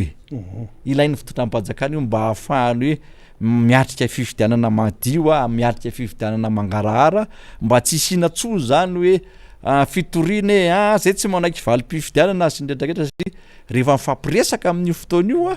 zao ny fomba metrahana ny fitsipika rehetrarehetra anaovana ny fifidianana dia samy tompona andraikitra aveo namanarina dikan'izay zavatra zay efa tsisy kosa ianao raha ohatra ka hoe ty zavatra fa mifanarahana ka tsy manaiky an'izay zavatra zay ianao nazara de tenite mihitsy tsy mety kosa zany fa rehefa maromaritra iraisana rehefa vita hoe ifanarahana tsara ny fanomanana ny fifidianana amin'ity manaraka amin'ny 2023 io dia samy manaiky an'izay ny rehetrarehetra angambany ya ka zay indrindra many satria ny atao hoe ny fomba hitsarany ny sarambabem-bahoakany fomba hitsarany ny fomba fitantanana nylay amin'ny firenena de tsy misy afa-tsy ny fari-piainany ihany ny tsara ny fari-piainana sa ny ratsy nanahoana ny voaloha ara-dalàna ve ny ekolazin'ny ankizy nanahoana ny vola miditra ao an-tokantrano mba mitombo sa ahoana zay foana zany no hijerevan'ilay olona ny hoe fivoaran'ny fiainany na tsika toy ny resam-pifidianany tony a dia manahirana io nefa tsy tokony hanahirana ihany ko raha ohatra ka hoe tena vahana le olana le izy mantsy député Jerry de zao efa misy olana efa natrehana foana zany ny efa taonany maro dia efa hita hoe izao a ny vahaolana momba an'io tena hoe hatrany amin'ny fotoany misy a efa be loatra zay le crise zay de iza ve re olona aty amin'ny 2022 2023 de mbola iaina crise foana ny an'olony zany tony crise hafa mihitsy ny azy a ny atsika mbola any amin'ny resaka hoe anarana veriny indro anarana veriny intelo teny memezany karapanondro de so tena hoe efa memezany olona ny velany ihany tsika amin'ny zavatra ohatra zany ny olona zavatra hafa mihitsy mampivaky ny zanakatotoany fa ny atsika mbola atao hoe mbola zavatra tany amin'ny 30 taona laza sy ny sisany nefa le izy a azo atao tsara ny manao fifidianana tsy misy alatra zay député Jerry zany mba anontaniako anao kely hoe betsaka amin'ny teny azo atao manao fifidianana tsy misy alatra hoana ny fahitanao azy ya ka zay ny antony hoe mila amboarina le lisy-pifidianany anisany zany anankiray iny le système électoral koa zay retraretra zay ao anatiny daholo dia io ny tiako hitondana amin'ny atao hoe hitodiana mpitondra fanjakana am'izao fotoana zao a sy atao hoe re olona retraretra zay mieritreritra ho fidiana atsoatsy hoe raha tena tiany vahoaka tia amin'ny vahoaka malagasy ny mpanao politika sy mpitondra dia tokony tena mijery hoe ahoana ny fomba anomanana fifidianana sy mba hampangaraharaan'le fifidianana mba tsy sintsony ny adila politika ohatran'izao ary anisan'ny tena miteraka crise atao amin'ny firenena nge ny atao hoe tsy fisina valim-pifidianana mangarahary satria be de be reo olona retraretra zay te hanampy ny mpitondra na mpitondra am'izao fotoana zao fa matahotra ny aloto matahotra ny hoe tena raha vao miditra ao zay nefa zay te hanampy be de be solution vahaolana mety entinay hampandrosona amin'ny firenena kanefa matahotra zay sao de simba ny aveniranay a raha miditra ao anatin'ny fitondrana io zay na miditra hoe ao anatina gouvernementa zany de zany retraretra zany no tiako tenenina hoe azo atao mazava tsara ny manao fifidianana madio sy mangarahara tsy zato isan-dato zay zavatra zay fa iny moa zany ny olona mety misy foana eny tsy efatsy eny tsy mitovy hevitra na ohatr'izay fa mba farafaratsy na zany amin'ny 20 isan-jato na any amin'ny 5 20 isan-jato 7 isan-jato mba ahitana takatra an'izay mangarahara zay zany amin'ny valim-pifidianana fa ny zato isan-jato aloha tsy isy zay koa aloha de maro an'izay aloha nefa mety isy ihany rehefa tena manao ny hoe tena fahavononana am'izay le hoe fikatsahana ny fahamarina zay ny frantsay zany zao hiatrika fifidianana ary zareo fifidianana filoham-pirenena amin'ny 10 avril amin'ny premier tour 24 avril angamba ny deuxième tour izy ireo dia any zany amin'ny tany mandroso ohatran'ireny tsy misy resaka zany hoe doublan hoe azo raisina fa tsy mitombo tsisy an'izany any tsisy an'izany koa tsy miandrela ary valim-pifidianana tsy miandrela ary rehefa nanontaniana zany ny olona teny rehetrarehetra teny ny am'le hoe miakatra be ny taux d'abstention tamin'ny fifidianana faraparany teto amintsika zany a rehefa nanontaniana de fa maninona miakatra ny taux d'abstention dia vena le hoe esy ka le izy tsinona eo am'le système électoral mihitsy rehefa tsy milama kiza koa ny de vadika totoa am'zany zay anefa tena manahirana izay zavatra izay satria le fifidianana iakinany aim-pirenena izany ny olona ihany koa mbola nona mbola any amin'ny sakafony aloha mamaika azy ty zany zao mieritreritra vidim-piainana izy zao fa tsy zaka dia any makarary ny andohany fa be de be no mitenindrery am'izao fotoana zao ary dia misy eny an-dalany be eny tompokoa tsy mahatsiaro tsony hoe misy eny ampivaon'ny arabe ny izy mandeha fa miasa le sainy olona tena hoe normal zao fa eny ampivoan'ny arabe izy hay izy ty mieritreritra écolasy hay izy ty mieritreritra zao de tsy fantany efa misy loza eo akaikiny eo fiarakodia mirimorino sy ny sisa eny ary député Jerry am'ty nanao azy raha inona ny tianao amafisana manoloana an'izay raharaha izay na ny fiainatsika atao anatiny zany na ity crise raisam-pirenena ity sy ny fiatrehana azy ny crise raisam-pirenena moa zany raha mahafantatra io zany fa tena misy fiatraikany be zany amin'izao tontolo zao raha zay ny azo lazana azy zany raha io ady any Russie sy any Ukraine io zany hoe na eto Madagasikara de isy vokadratsiny io zavatra io ka anjaran'ny fanjakana no mitady an'izay vahaolana zay mba ahafahana miatrika zay vokadratsy zay ady zay ataon'ny Russianina sy ny Ukrainianina io zany am'izao fotoana zao fa Covid koa tsy antany Covid koa am'izao fotoana zao mbola eo ihany na de efa somary efa atao hoe midina raha ny taito amintsika raha fanadadidina ataon'ny dokotera namana de raha vao tsy ampy fitandremantsika de mbola irongatra ndray zany io zavatra io satria eo foana fahavoazan'ny olona zany hoe efa midina de efa metapitra de tsy manao tsony zany le geste barrière avy eo de rehefa tsy manao le geste barrière moramora ndray zany ny partahan'izy ka zay mila tandremana be ary mbola ny tanana foana ny olona ihany koa ny hoe manaova vaksiny ry vahoaka malagasy fa io ihany fanefitra azo antoka aloha am'izao fotoana zao ho an'izay mazoto manao vaksiny zany fa amaranako anazy zany dia manao antso avoana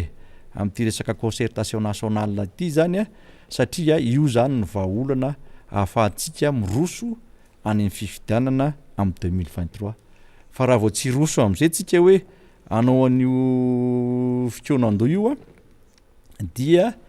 mety isy vokadratsiny any amin'ny resaka fifidianana satria dia tsisy anaiky an'izay fifidianana valim-pifidianana zay ndray zay olona io sanatriavina de hitondra crise vaovao ndray zany nefa rehefa hoe tapitra ny mandahana filoham-pirenena anankiray dia tokony miatrika fifidianana ny vahoaka malagasy dia tokony olona tena lanim-bahoaka zany nitondra am'izay fotoana zay de mba tsy hisy tsony ny crise politika tony tam'ty atao hoe fitondrana anankiray ty zany satria ty fitondrana ty nge vao mipetraka ty fitondrana ty namana rina de tonga de nijoro mpanohatra de le mpanohatra mijery sy miteny foana tsy mety ty zavatra ty zao tsy mety zao rehetra ka zay le tsy le atao hoe fanoheran'ny mpanohatra na de tena hoe tena marina ka ny anaovana zay fanoheran'zay dia tsy zaka loatra ny fitondrana de zay zany ny tokony hoe irozontsika any amin'ny resaka concertation nationale zany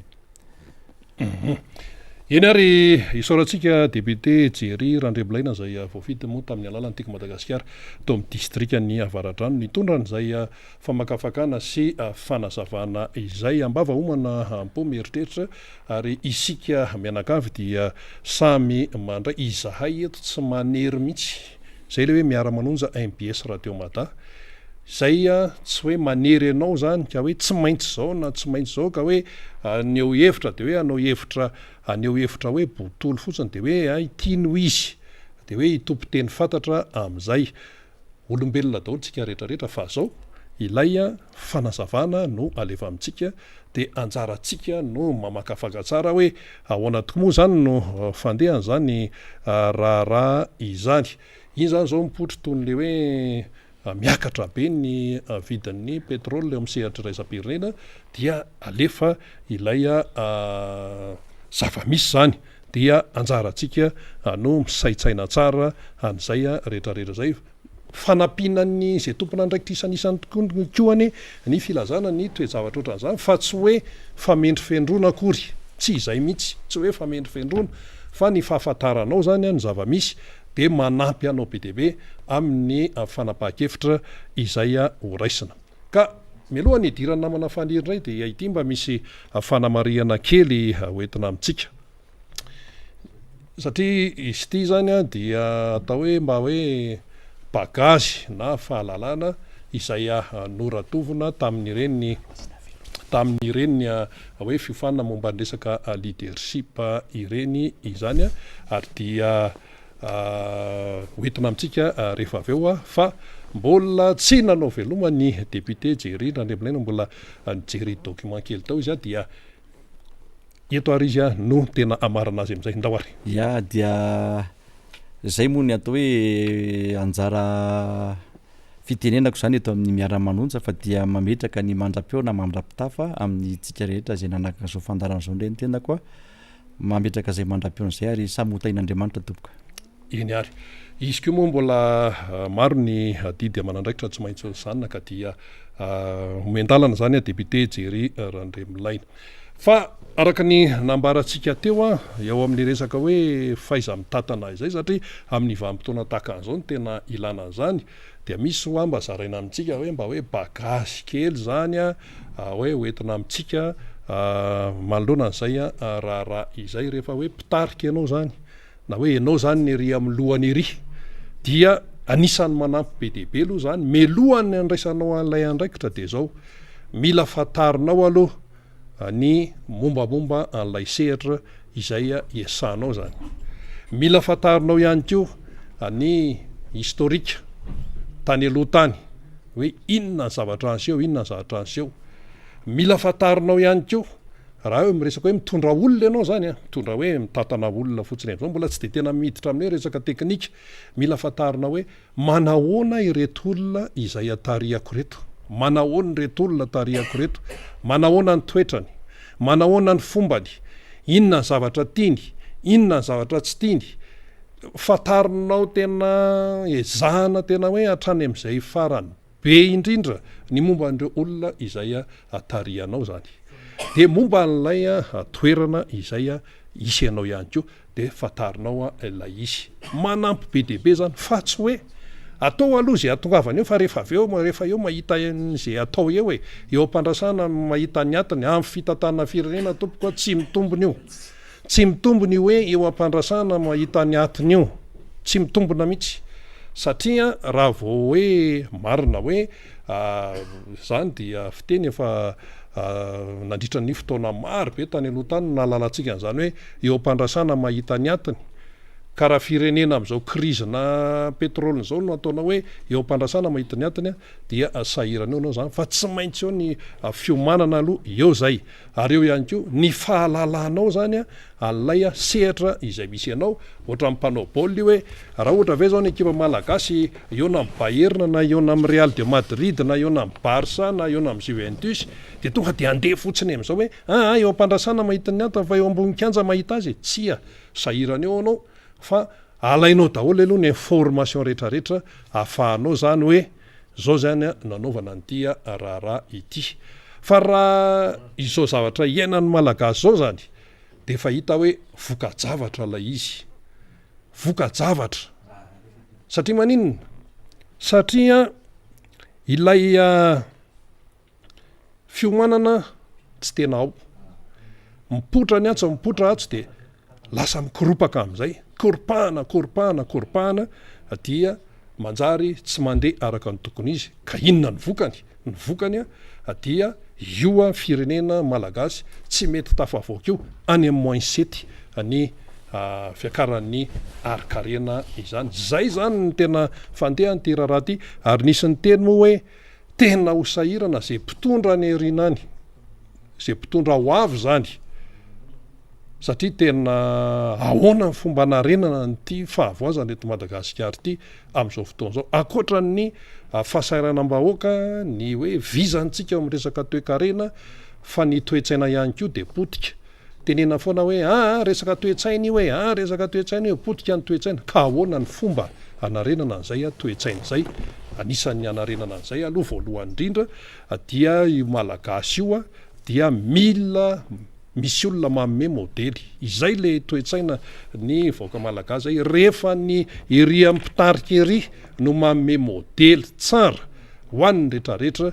dia mora manaraka io malagasy io tompoko zay ireo vazaha be dehibe ny fandimpiteto na reny religiose reny na reny mpandrarara toe-kareny reny mipetraka mataonany maro teto Madagasikara de samy teny daholo hoe tsy sarotra izany no mitatana ny sy mitondra ny vahoaka malagasy tsy sarotra fa rehefa zavatra tsy mety no hitan'ilay malagasy de iny izy fa manao an'iny fa rehefa mipitarika ery aloha ary no mamme modely tsara amin'ny lafiny maro dia manaraka ilay amin'ny malagasy hoe akzay terenao zay anajalalànako ianao raha tsy manajako zay hoe no zay le eninao eny anivon'ny fiarahamonina eny fanamariana fotsiny iny ary tsezatseza-tsiaritra fa ilaina ihany no mahafantatra an'zany fa tsy hoe eo ampandrasana mahita ny atiny zao tsika mahita tsara mihitsy zany rehefa tsy niomana eo amin'ty raharaha ty ndahoarina manafanify ya tena marina tokoa zay namanariana satria le izy everiny sasany hoe mitondra fikambanana na mitondra ONG mbola mafy aza no mitondra an'zany le mitondra firenena tsy ohatran'zany le izy fa rehefa miresaka firenena zany de misy lalàna ao misy fanapahan-kevitra ao misy fitantanana ao ary misy kirakiram-bola maro samihafa ao misy olombelona ao misy fitaovanao zany rehetrarehetra zany no mitambatra miaraka amin'ny kolotsaina sy ny zavatra napetraka no zavatra tsy maintsy tantanana le firenena fa etsika alorina dia iaraka mba maky an'ity tsika amin'ny rahalahy ihany aloha zany satria ataotsika manomboka androany lay faneho-kevitry ny mpijery sy ny mpiaino atsika moa zany ka ho ampijery de isika dia manana an'le page Facebook ny MBS zany dia ao anatin'izay tsika no mandefa reny kokoa sy faneho-kevitra samy hafa ireny de eo ihany koa hoan'ny YouTube zany de misy sombitsombony zay ho alefa ny namana teknisiana amitsika aloha zany de zatsika vakina ihany zay efa voninao alohan'ny idirantsika amina hadevitra samy hafa zay irana amin'ny député Alain Tsimazafy ity zany Jacqueline Rasoavolola de kokoa avy any Toliara satria de mahita antsika mivantana ny avy any Toliara amin'ny Facebook sy ny YouTube dia anaovana kokoa zany avy any amin'ny Jocelyn Tsialonina dia kopatanana iasika reo izy miara-manonjo dia misaotra betsaka any Jocelyn zany tsika avy amin'ny sitraka Erika ny mahagaga de rehefa midina ny solika dia tsy midina ny atsika fa rehefa miakatra de miakatra afaka azavain'ny tompona ndraikitra ve zany angambarina misy zavatra mila horesana ihany zay fanamariana enetiny sitraka Erika zay zany hoe rehefa midina ozy izy ny solika eo amin'ny vidiny eo amin'ny sehatra resa-pirenena zany dia tsy midina ny vidy solika ary zay tokoa ny zavatra nitranga mbola tsy midina ny vidy solika ho an'ny teto Madagasikara fa rehefa miakatra ny vidiny eo amin'ny sehatra resa-pirenena de miakatra ihany koa ny eto Madagasikara ary nisy ary ny donda-tabatra le hoe nataon'ny fanjakana malagasy de tena nanaovana communication be mihitsiny zany hoe tena nampitandrina amin'ny filoham-pirenena ho an'le compagnie pétrolière itsinjo ny vaoka izy ary zato monja le fidina tao anatin'izay de iny ary zato iny ary mbola niverina ny récupérer le tao anatin'le compagnie pétrolière ndray rehefa terihany ny prix à la pompe misy anazavaindrina am'izay fa mbola misy erihana question fa rehefa aveo ndray everitsika ka somantsy adino le izy marina ny tenin'ny iza moa le teo Erika sitraka Erika izay marina ny tenin'ny sitraka Erika teo satria zao tokoa le viditsolika am'zao eto amintsika io zany dia tany amin'ny prix hoe $70 ny ray baril maneran-tany fa efa nisy eny ny vidin'ny ray baril latsaka be efa tonga hatrany amin'ny $10 mbola nisy latsaka tamin'ny mbola zay tamin'ireny le confinement iny satria tsy bloqué daholo ny économie maneran-tany tsisy hoe nietsika firy zany ny olona mipetraka any an-trano manao télétravail izy tsisy hoe nandeha ahoana sy ahoana dia nidina be ny prix an'ny baril maneran-tany tena nidina be zany fa nyteto amintsika tsy nietsika niara-nahita an'izany daholo ny rehetrarehetra ka io zany dia ry zareo tompona andraikitra momba an'izay ny tokony hanazava an'izany fa tsy mampanao gazety eny marina hoe manana andraikitra isika mampanao gazety mikaroka an'izy fa le tena hoe le eny manazava de ry zareo mpitondra fanjakana sy ireo mpikirakira ny resaka solika eto Madagasikara no mila mamaly an'izay hoe nisy fotoana nilatsaka be ny vidin'ny baril misehatra resa-pirenena nefa ny antsika io le vidin'izao ihany fa rehefa hoe miakatra any amin'ny $130 zany ny vidin'ny ray baril dia eo zany no mampatahotra ny besin'ny maro raha ohatra zany tazominy zay fomba fiasa zay de hoe nidina ny vidin'ny baril efa nidina ambany be de io le vidiny raha miakatra be zany ay de ataovy ary sy hitazonana an'io ary farafaratsiny ataovy dolo zay calcul rehetrarehetra any satria natiana na tsy tiana ny vahoaka malagasy no sahirana ao anatin'le le olana am'le resaka solika ty manko dia tsara ho fatatsika ihany satria nisy fomba fanehoan-kevitra izay tany amin'ny taona 2024 tany hoany raha tsaroko tsara zay rehefa nitafa tamin'ny gouvernemanta ny ministry ny angovo tamin'izany fotoana androzany Andriamatoa Christian dia hafa ny azo ny version ny am'lay hoe inona no mbola olana eo amin'ny tontolon'ny solika zany eo am'lay vidiny fidianana sy le marge sy le hoe vola an'ny mpandrarahany solika zany amin'ny fanjakana malagasy hafa ihany koa ny version ny premier ministre tamin'izany fotoana androzany ary hafa nisy fotoana hafa ny version an'ilay solombavamboaka zay mpanohana ny fitondram-panjakana tsarotsika tsara mihitsy zay eo am'lay hoe misy vola zay tokony ho alohan'ny fitondram-panjakana malagasy zay makaty am'ireo compagnie pétrolière zany anisany olana lehibe eo amin'ny tontolon'ny solika fa tsarotsika tsara koa nefa na izany naty zany mbola tadiavina am'izao fotoana zao satria amin'io solika zay vidintsika eny amin'ny tobina santsio de misy vola mivantana zay mandeha any amin'ny fikojakojana ny lalina na ny fond d'entretien routier aizy reny am'izao fotoana zao rehefa mijery an'le lalana simitsika ary rehefa mijery an'ilay olana zay ny tabatabainy reo mpitatana orinasa am'ireo mpikojakoja lalana dia mbola tsy hita am'izao fotoana zao ny fandoavana ny volan'izy ireo zay efa mandray herintaona reny arabe mananjara de mikorotana zany lay fomba fitantanana ny tontolon'ny solika aloha ary zay le nyresahantsika hoe misy an'le manao ny régulation zay inga amin'ny alalan'ny OMS na office malagasy des hydrocarbures tokony andamina zany rehetrarehetra zany fa tsy avelanao ny ataony koa ny compagnie pétrolière eto Madagasikara satria tsy eo an-tanantsika lay tontolon'ny solika tony takiny mahazatra tamin'ny fotoanandro hoe an'ny orinasa an'ny fanjakana malagasy ny Solima de izy malala tokony atao am'izany resaka solika zany satria isika de nanafatra solika bruta de ndiovina atao amin'ny privé ka nanava de ndiovina tany Thomas fa reto privé de zay migerer an'le profit an'izay mihitsy na le tombony zay orina de ao anatin'izany na ny hitaterana azy avy any amin'ny sambo rehetrarehetra any makatia amina firenena anankiray ao anatin'izany ny lafiny zay pitsopitsony am'izay fanakaramana samy hafa zany amin'ny fifamezivezena amin'ny tsena ato anatin'izany reny rehetrarehetra reny no tsy maintsy isainy rehefa miresaka n'ity soloko ty koa misy fotoana ihany koa misy reo etra samy hafa zay napetraky ny fitondram-panjakana malagasy de ny fitondram-panjakana malagasy zany tokony ezaka nijery am'izay ihany koa ny aminy hoe ahoana ny fomba hahafahana mitsinjara am'izay etra zay mba tsy ahafahany eo anivon'le compagnie zany hampiakatra ny vidin'ny solika satria manatratra ihany koa izy any am'izay tombony zay inge ny olana nanambaratsika tamin'le resaka PPN riny hoe niakatra ny vidin'ilay transport maritime hitaterana an'le entana eny anivon'ireo compagnie zay manao ny fitaterana an'le entana an-dranomasina zany de eo zay misy hoe $3000 nakaty amin'ny $10,000 salam'izany fa zao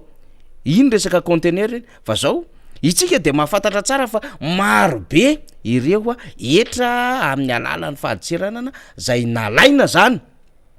na abatserana moa zany satria rehefa miresaka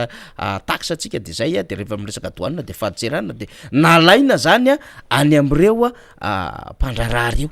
de lasa misy fiantraikany any am'le entana zay nafarana zany satria akoatran'ilay hoe fahalafosan'ny fitaterana eny anivon'ny sambo amin'ny fitaterana an-dranomasina de ny etra zay apetraky ny fanjakana ihany koa de maro be akoatran'le hoe mbola misy any reo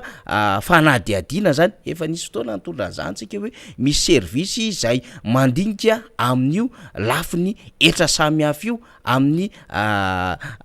ina moa zany famerenana ny tena hoe vola tokony aloha an'ilay mpandrarah makany amin'ny fanjakana de reny nefa tena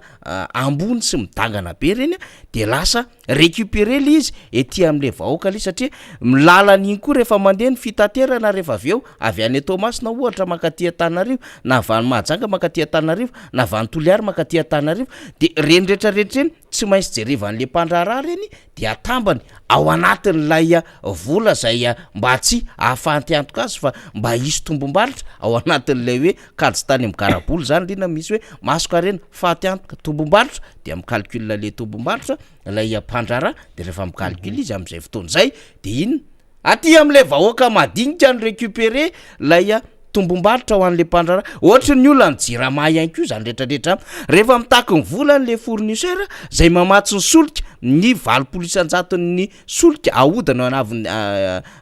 fandanimbola ao mijirama dia saika solika avokoa de aiza no mirécupérer anazy any am'le facture n'le vahoaka malagasy no récupérena le izy zany olana lehibe voaingana antsika vao tamin'ny zoma iny tsika sa lakamisy indrina no nitatitra tam'le hoe tena mitaraina le mpanasa lamba volana septembre 20 000 ariary volana octobre 300 000 ariary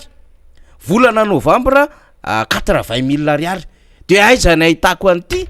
fa tena efa tsy zaka ny tserany eny izy de le vahoaka foana no asaina manefa be mba irécupérena ny volany bosy rehetrarehetra sy ny volan'ny mpandrara eto amintsika de tiany atahorantsika mafy zany am'le resaka solika tsangalavatra ohatran'izay reny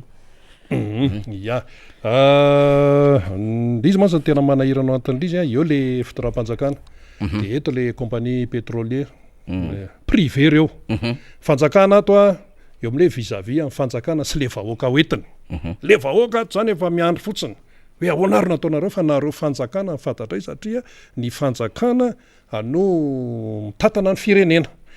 ato le compagnie nefany privé izy ko manana gestion izy maha-privé azy tsy izy an'izany hoe compagnie pétrolière zany ka hoe nde hanao saso tsy izy an'izany eto fa zareo amin'ny maha-compagnie azy maha-société azy dia misy calcul be deaibe koa ny endry zareo fa izay le hoe fanjakana ray aman-dreny ny vahoaka malagasy tsy te halala an'izay resaka hoe compagnie ihany fa ny fanjakana no fatany satria reo any ray aman-dreniny izy nametraka azy tamin'ny alala amin'ny fifidianana sy ny sisa de mitodika any le izy de zao no tenyle ray aman-dreny anankiray zay hoe zaho ozy izy Rina Rabe Mananjara tsy te hipetraka eo an-toeran'ny mpitondra fanjakana mihitsy amin'izao fotoana zao satria tena sahirana be tena miasa be mihitsy nylay hoe na ny atodona ny inona sy ny sisa nefa zareo ny tena hoe zay zao ny eto sy ny sisa dia zay le isa fanamarihana moa zany iny fa misy manaraka andray ary iny ary misy efa vonona am'ireo fanontaniana moa zany na sosikevitra na kokoa moa zany de alefatsika ihany alohan'ny hidirany deputé Alain Ratsimazafy namana technicien io ary avy any amin'ny Rakotoarimanana Robert Michel de kokoa miara-manonja eto atrany izay eto ambodin'ny sotra Aigle Noir misaotra betsaka atsika ery Albenja bonjour avy aty à Brest de miarahaba tokoa satria anisan'ny mpanaraka atsika ny any Brest any de hanaovana kokoa ny ery Albenja zany sy ireo malagasy praitandrasana amintsika avy any ivatra Rakoto salama eto miakatra Stephen Nty de entina miakatra daholo mividiny entana ny lalana ny rano ny orinasa vahiny dia fa ny fari-piainantsika malagasy entina midina daholo mampalahelo isika zay tena fomba fijeriny fiarahamonina zay vatra zay le moinsity zay tsy misy fiakarany le tena le izy manko zao hoe raha miakatra le vidim-piainana de tokony miakatra ihany ko le fahefa mividy amin'ny alalany iny zay amin'ny alalan'le karama amin'ny alalan'le fifamezivezen'ny vola sy ny asa mifandrarana eto Madagasikara ka tsy ho sarotra ny hitadiavana vola eto Madagasikara de zao namana technicien ty misy vaovao mitotona namana rina alohan'ny hidiran'ny deputé Alain Ratsimazafy mba ho alefantsika eto indray zany satria misy menasina grevy hafahafa indray any ambadika any de ireo mpianatra ho mpitsabo taona fahafito sy taona fahavalo zany interna zany no milaza zany no marary azy zay manana ny association ny interne de Madagasikara zany zay hoe tsy ny eto Antananarivo ihany no mpikambanao zay manerana fa manerana faritany de Atsirana Mahajanga Tomasina Antananarivo Fianarantsoa Toliary de ny association ny interne de Madagasikara zany na IM de ray ihany de manana tanjona ny fitakina ny zon'ny mpikambana rehetra sy fanamafisana ny fitakina ary ny fitoviana amin'ny lafiny rehetra eo amin'ny mpikambana ny mpikambana moa de ny mpianatra mpitsabo rehetra taona fahafito sy taona fahavalo manerana nosy ny birao kosa de misy solotena isapalitra de manana ny maizy azy ny fikambana satria izahay ozy ireo no akaiky ny marary voalohany eny amin'ny hôpitaly ary izahay zao ihany ko no antoko ny fahasalaman'ny malagasy afaka taona vitsivitsy satria evoaka mpitsabo izy ireo de eto ampamarana de tianay ny mampahafantatra fa efa niasa teo amin'ny 2 volana teo avokoa zahay interne taona fahafito sy fahavalo manerina nosy mbola tsy nandray tampokarama anairanay ireo tompona ndraiky tisapatra rehetra voakasika zany sy ny eo anivon'ny ministera mba hijery manokana io tampokarama io fandrinay tokoa mba tsy hisinnyetsika na grevy ary mba hivoaka faran'zay ingan'zay tampokarama ro volan'zay ary tsy hisy fahatarany io tampokaramana io itsony ao afara io de manao siniazany moa zany reo mpikatroka zany manerana any Madagasikara misy ny avaty Antananarivo de go Fianaratsoa Toamasina Mahajanga Toliara ny interne zay riny ho atsika mpiaino mpijery fa hatreto nge le mpiasan'ny CTC koa mbola mitarainy hatreto miparamedy koa mbola maka ny anjarany am'le prime de risque de iverenatsika rehefa any farapariny any satria ny FMI zany dia anisan'ny andrasany anko ray fanapaha-kevitry ny FMI sy ny fanadidina zay avoakan'ny FMI satria fa fito volana marsa androany misy lafinjavatra maro horesahantsika mahakasika an'izay fa iny aloha le interne riny mialohan'ny teny hidiran'ny député Alain Ratsimbazafy mitovitovy amin'iny ihany fa ty amin'ny tontolon'ny fampianarana andray dia ve ka tamin'ireo mpampianatra izay nanao jury tamin'ireny fiambenana tamin'ny fanadinam-panjakany reny zany dia mbola nisy tsy nandray ny tsy karamako moa zany izy reny fa tampikarama sa inona filaza azy tampikarama mbola nisy tsy nandray ihany koa vao tamin'ny farany herinandro teo zay no naheno an'izay ary mpampianatra tena nanao an'ilay fiambenana tamin'ireny fanadinan'ny ankizy reny no nyteny hoe tena ahoana mihitsy ary teto amintsika ity fa izay ane tena mbola tsy nandray hatramin'izao nefa raha ny ohatra fotsiny zany zao ny baka zany zao efa amin'ny 11 mars no farany amin'ny fisoratananarana amin'ny fanalana baccalauréat fa lizy moa tsy hoe baccalauréat any koa fanadina eto fa misy hoe CP BBC zay tany aloha tany zao tsika 2022 fefa nisy hatrany talohan'ny 2020 tany mbola misy mitaraina hoe tsy nahazo ny tampikarama zany ireny jury zay niambina tamin'ny fanadinan'ny tanora sy ny ankizy reny de ahoana ihany ary tsy kity fa aizany vola fa mandeha makay zany vola fanga zany tsy efa any anatin'ny teti-bolam-panjakana zay lanin'ireo député kanefa rehefa hitady vola ny sasany am'izay eritreretiny hoe tsy maintsy atao ty de mahita foana fa ilay mba tampikarama zany ve de hoe vola be makaiza fa de hoe le tampikarama an'ilay mpampianatra izay mpamolavola ny zanaka malagasy manabe ny zanaka malagasy tsy misy tonga amin'ny toerany aty aoriana tompoko raha tsy nisy ny mpampianatra ary ny mpampianatra de tena hoe tokony hoe tena atao priorité ihany koa zany atao anatin'ny firenena ny mpampianatra miaingatra any amin'ny maternelle ka hatrany amin'ny zay klasy rehetrarehetra any reny mamolavola ny malagasy fa matoa ianao lasa olombanina matoa ianao lasa mitana andraikitra eto amin'ny firenena sy am'izay andraikitra misy ianao rehetrarehetra any de noho ny mpampianatra fa rehefa tsy nisy mpampianatra dia olon'olom-pona eny izany kary hoe resaka hoe tampikarama tsy voaray nany de rehefa tsisy dokotera koa de maty eo ianao rehefa mararitra reny zany tokony ho karakarainy reny fa tsy hoe alao aloha valimbalo lany fa reto aloha sy hoe tsy tokony isy misy fanavahana ohatr'izay zany fa rehefa hoe tampikarama zoan'le olona le izy de tokony reglena ara-potoana fa tsy hoe atao hoe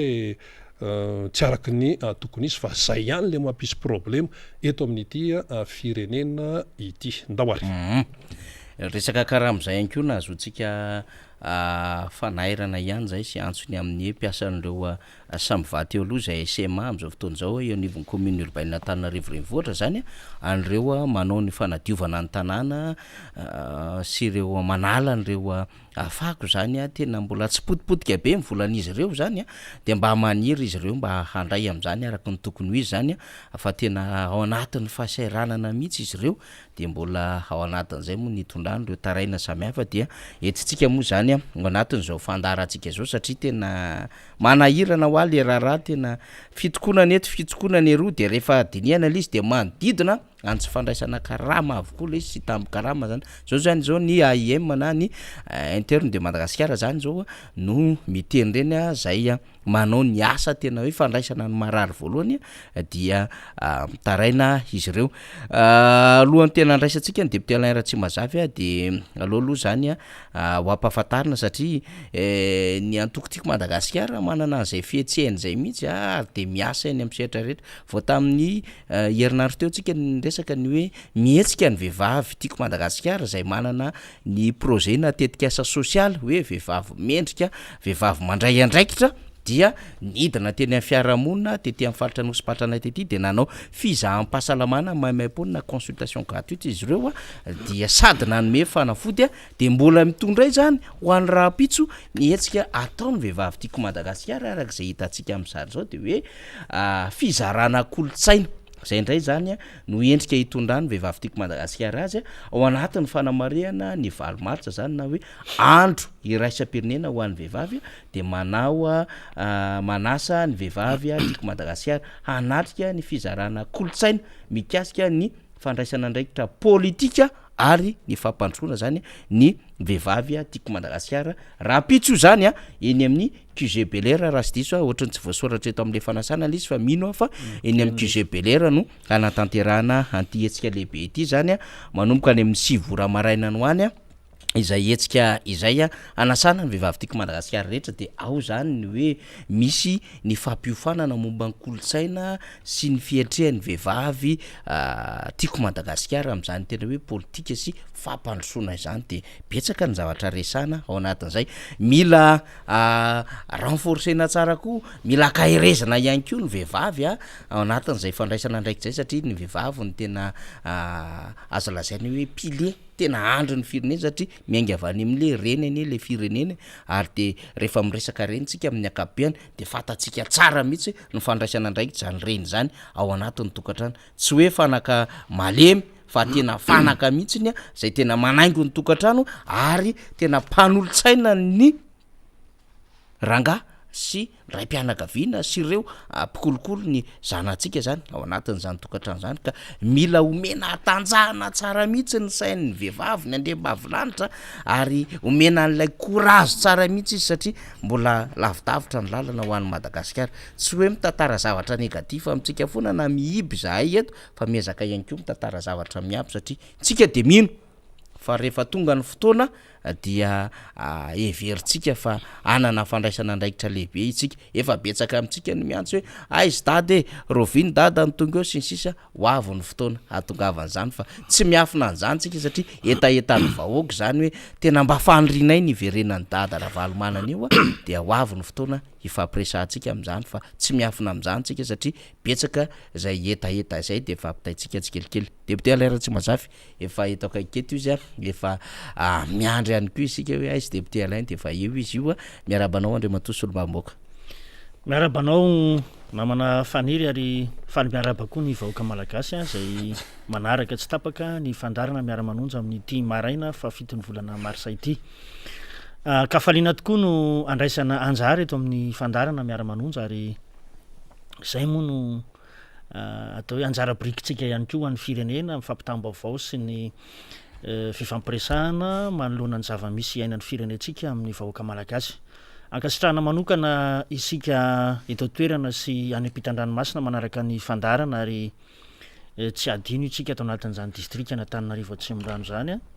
zay mangataka kopatanana moa ny ao amin'ny fokotany Malao commune Ampanefy eo isan'izany ry madame Muray zay tena milaza amintsika ny hoe zay tena miondana mihitsy amin'ity fandarana miaramanonjy ity Andriamatoa Solombavam-bahoaka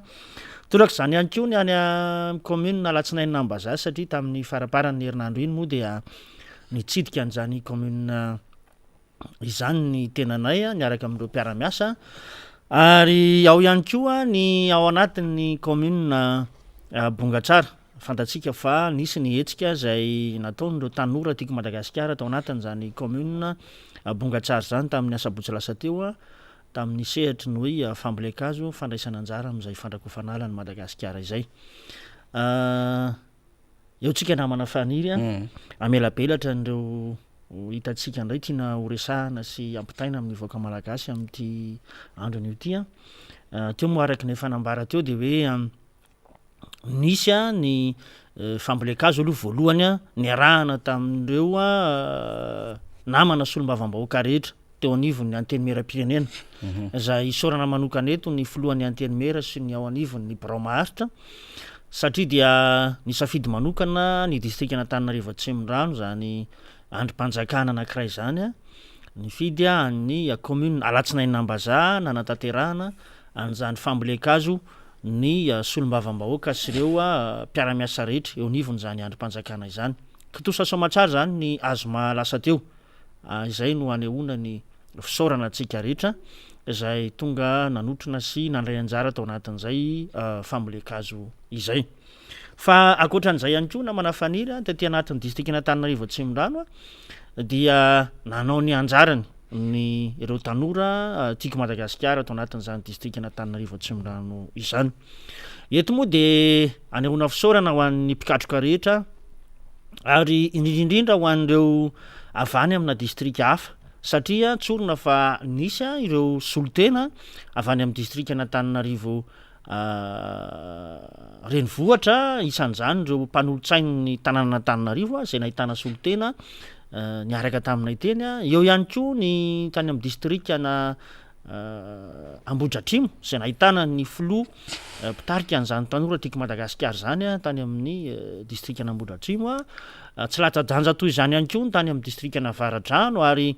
ny tena somary lavidavitra kanefa de naneo an'izay fahavitrihan'izay ny solotena avy any amin'ny distrika ny Manjakandriana zany zay niaraka tamin'ireo tanora tiako Madagasikara Atsimondrano ireo na izany na tsy zany de tsara ny mampafantatra ihany koa fa tsy ny tanora ihany no tonga teny fa raha naren'ny antso ireo mpikatroka tiako Madagasikara namana rehetra dia nisy zany na de atao hoe efa misy amintsika raha no nahazo azy tona na eo any koa ny kilonga dia tonga nanatevin-daharana tao anatin'izay fambolekazo zay marihana fa zanakazo manodidina ny 10,000 fototra zany no nezahana ny tanterahana tamin'izay fotoan'izay zay miseho amin'ny endrika anankiroa moa nisy ny tena zanakazo araky ny fahitantsika azy andavanandro ary misy kosa ny vaonina zanakazo zany voa iny zany no natao zany ny fambolena ara-teknika zay marena fa nisy teknisianina mihitsy niaraka taminay niara-ny atsoroka sy nampiofana tao anatin'ny oravitsy an'ireo tanora sy mpikatroka tiako Madagasikara zay tonga teny toerana zany ka eto moa de tiako ihany ny maneho an'izany antsara satria dia mino fa efa voninao namana teknisianina ny hoe inona marina ny tena zavatra nitranga tao anatin'izany commune Bongatsara zay niarahan'ny tanora tiako Madagasikara izany tiako Madagasikara nasehon'ireo mpikatroka timma ao amin'ny distrika Atsimondrano indray zany androany tamin'ny alalan'ny fambolekazo toy ny ananambo sy ny akasia izay no karakaray ny tanora timma Atsimondrano tonga niatrika izany ny solombavam-bahoaka izay voafidy tamin'ny anaran'ny antoko ary nanamafy fa etsika ho fanehoana fitiavan-tanindrazana ity natao ity tonga maro ireo mpikatroka nanao izany teny Bongatsara androany no mafisy ny solombavam-bahoaka ihany koa nanindray izany fa efa milamina avokoa ny paikady mba entina anarahana maso ny fitombony ireto zanakazo izay novolena ireto samy natsapotsika ny haitany teto Madagasikara ary tsy fahampian'ny rano zay atao hoe nampimenimenina sy nampijaly ary nampitaraina ny vahoaka malagasy tamin'ireny fotoan'ireny dia noraisina ho adidy izao fambolekazo zao mba ho fiarovana ny tontolo iainana sy antenaitsika fa mba hitondra vokatsoa indrindra n'izay fahazahoana rano zay dia nandray anjara ireto mpikambana ireto tamin'ity andihan'ny fambolekazo ity moa zany dia voankazo miisa 10,000 fototra no ezahan'ny mpikambana novolena zany marihana fa tsy zanakazo no natao fa vaonina hazo no nentina zany nambolena tamin'ity andro an'io ity misy karazany vitsivitsy izy ireo ao ny akasia ao ihany koa ny ananambo sy ny sisa ireo zany de endrika anankiray nentina hitondrana an'izay hoe fandraisana anjara borika efa mipetraka ny atao hoe pakady amin'izay lafi ny fikojakojana nireo zanakazo na ny voankazo zay natao tety atoerana satria ny rafitra tiako Madagasikara dia misy avokoa manerana Madagasikara dia ny tiako Madagasikara atao anatin'ny commune Bongatsara zany no iantoka an'izay fanaraha-maso zay. Ankoatra ny fanatsarana tontolo iainana izay isan'ny nahasarotiny any filomarika Ravalomanana tamin'ny fotoana izay nitondrany any Madagasikara dia nambaran'izy ireo ihany koa fa etsika ho fampivondronana ny mpikatroka izao fambolekazo izao. Tony tany tony mila rovana satria raha hitantsika somary ngazangazana ihany dia le nofo tany iny mila rovana tsara mba tsy ho lasan'ny rano anetsina an'ireo lakan-drano maro izay manondraka ny toeram-pambolena ety Bongatsara. Zay ny antony lehibe ary ny anankiray moa dia tsara fantatra hoe ny tiako Madagasikara dia mila mamondrona ery zao fionan'izao zany ankehitriny dia efa endrika anankiray ho fampivondronana ny mpikambana rehetrarehetra amin'izany. Nisy ny sakafo maivana ny fampizarany rehetra taoriny efa natanterahana ny asa ny tazany dia nyrahina tanteraka ary somary nisy endrika fialam-boly mihitsy aza izany. Tsy ny fanarenana any Madagasikara ho maintso ihany no tanjona hoy ny solombavam-bahoaka fa ny fanarenana ny firenena iray manontolo mihitsy noho izany toy izy ny lalantsika hoy ny nambarany. Hitantsika amin'ireny moa zany namana faniry ny firaisankina ny mpikatroka tiako Madagasikara atao anatin'ny distrika Antananarivo Atsimondrano. Faharoa dia ny hoe ny fandraisana andraikitra amin'ny firenentsika satria dia nerahana hita ny zavatra nitranga tamin'ny ahitany izay nitranga teto amintsika ary ho fanatanterahana ilay vina ny hoe Madagasikara voajanahary tamin'ny andro ny tondrany filomarika Ravalomanana no anisan'ny ny baiko ny mpikatroka tamin'ity taona ity ny hoe andehetsika handray anjara amin'izay ataontsika hoe famaitsoana ny faritra maro atao anatin'izany Madagasikara izany ka dia saorana avokoa tsika rehetra izay tonga teny toerana ary mbola manentana ihany koa moa ny hafa izay mbola maniry ny hanatanteraka an'izay lafi ny fambolekazo zay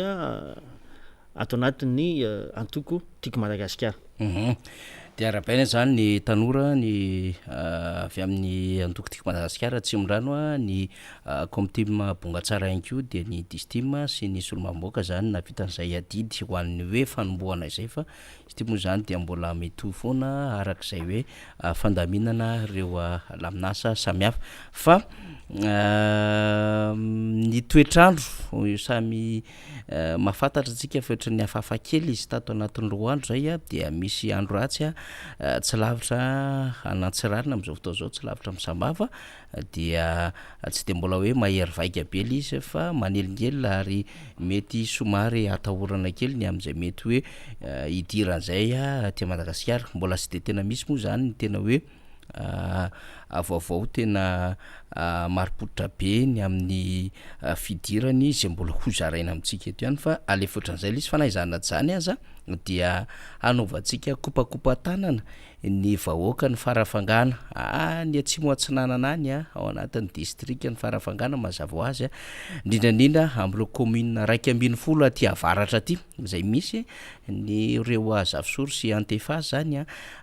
izy ireo zay tena mbola tsy tafarina mihitsy ny tamin'ny rivodoza Batsiray teo tena mbola mijaly tena sahirana tanteraka ireo vahoaka ireo dia hanaovantsika kopakopa-tanana satria mba misy mifandray amintsika ihany any lavitra any hoe tena zay ty any mbola anaty rano zay ty any mbola tena mazana mahazo anay amin'ny fananana sy ny trano sy ny rehetrarehetra mbola miantso vonjy amin'ireo commune raiky ambin'ny folo tapany avaratra zany any amin'ny distrika ny farafangana dia hanaovana kopakopa-tanana ho antsika mahere zazakivy fa everitsika fa tsy maintsy mbola anana ny fahamarinana hijoroantsika foana isika dia anana ihany koa izay hoe mbola masoandro miratra avy any amin'ny ambony zay dia mba ahafahantsika manarina ireny fahasimbana rehetrarehetra ireny izay raha teo no hidirako amin'ny atrangan-javatra anankiray satria mbola distrika Atsimondrano ihany alohan'ny hidirantsika amin'ny lafin'ny fiainan'ny firenena amin'ny akabeany dia ny zavamisy teny Tanjombato teny Ambohimanatrika teny betsaka ny fitaraina am-ponina mahakasika indrindra ity resaka fanampiana ity, mahakasika indrindra ny fantalovany rivodoza farany teo zany de misy foana, misy atrany ary misy ombienombeny ny fitarainana etseroa tsy any amin'ny faritra samihafa hoe any Kongo, tsy any Faradofay, tsy any Fanadina, tsy any Nosovarika, tsy any Ambatondrazaka na Parafaravola fa na eto manodidina ny Tsimondrano raha de misy an'izay ho arahantsika ny fanadidina manam-pano gazety mitantara ny zavatra izay mbola makarary sy mampalahelo an'ireo mponina zany mikasika indrindra ireo fanampina nandritry ny rivodoza nandalo teto amintsika. Mitoka monina voadidina rano ireo mponina eto amin'ny Fokontany, Bayeux, Mandanjapy, Ambohimanatrika, distrika na Tsimondrano. Roa volana tsy aoriana andalovan'ilay rivodoza ana, tsy mbola tafarina ny fiainan'ny mponina. Dibidrano ny tanàna, potika sy lasan'ny rano ny fambolena sy fiompiana, simba ny fitaovana ao an-tokantrano, tsy afaka manohy ny asa fivelomana andavanandro intsony noho ny fisian'ny ranobe. Very fanambola velona ny mponina ety an-toerana, miaina anaty fahasahiranana sy tebitebitsaina andro aman'alina. Tsy misy intsony ny arapaka, kanefa dia zaza amam-behivavy avokoa ny ankamaroany ny mponina ety. Mirobo-drano hatrany ambalahana raha tsy manana vola iampitana lakana. Hatramin'izao anefa tsy mba misy tompona ndraiky mpanjakana ny jery azy ireo. Misy ny fanampiana atao amin'ireo fokotany manodidina, saingy toa atao toy ny zanan-kiala hafa tsy mahazo ny anjara ny mponina ety. Zavatra mampalahelo kosa tompoko nataony anay eto amin'ity toerana ity, nefa izay dia izao mifatrahanay vahoaka malagasy eto amin'ity Mandanjapy sy Bayeux ity. Maka fozaorana izay dia maka trondro, manao baton-drakitra izay, manao jiro izay, nefa ny lalana tsisy, lakana andoavam-bola, tsisy ivarotana anazy, orana mijoy foana. Zao izay tsisy vola mihitsy amin'izao. Maka fozaorana izay nefa ny rano hatraty ny rano andehananay, raha maty azy izay dia mba ahoana. Nefa ny eo ambony izany dia efa mahazo aina fotsiny eo ambony. Izay ataon'ny olona tohatra fiakarana hakana fanampiana any amin'ny fanjakana rehetrarehetra any. Ny adity tompo dia manao adity tsara izahay. Hatramin'ny fahafalalana roanjato isam-bolana, hatraty mbola tonga ny mpamafalalana, hatraty atsembakely ny rano. Izay manana projet zay rehefa tsy hanao an'ity lalana misy anay ity fanjakana dia hoe angataka le roanjato izahay anaovana ihany lalana anay, fa raha roanjato ataona isam-bolana tompoko mety avitana ihany ity mandritry ny herintaona vitanay pavé kely ity lalana makaty aminay ity. Ka izay tena mba mampalahelo anay izay nge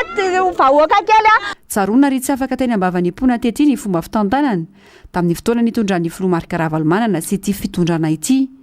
Sarotra ho izy ireo ny mampita. Na tsy ary nisy mpiainy vahoaka tamin'ny fotoana nitondran'ny filoha Ravalomanana,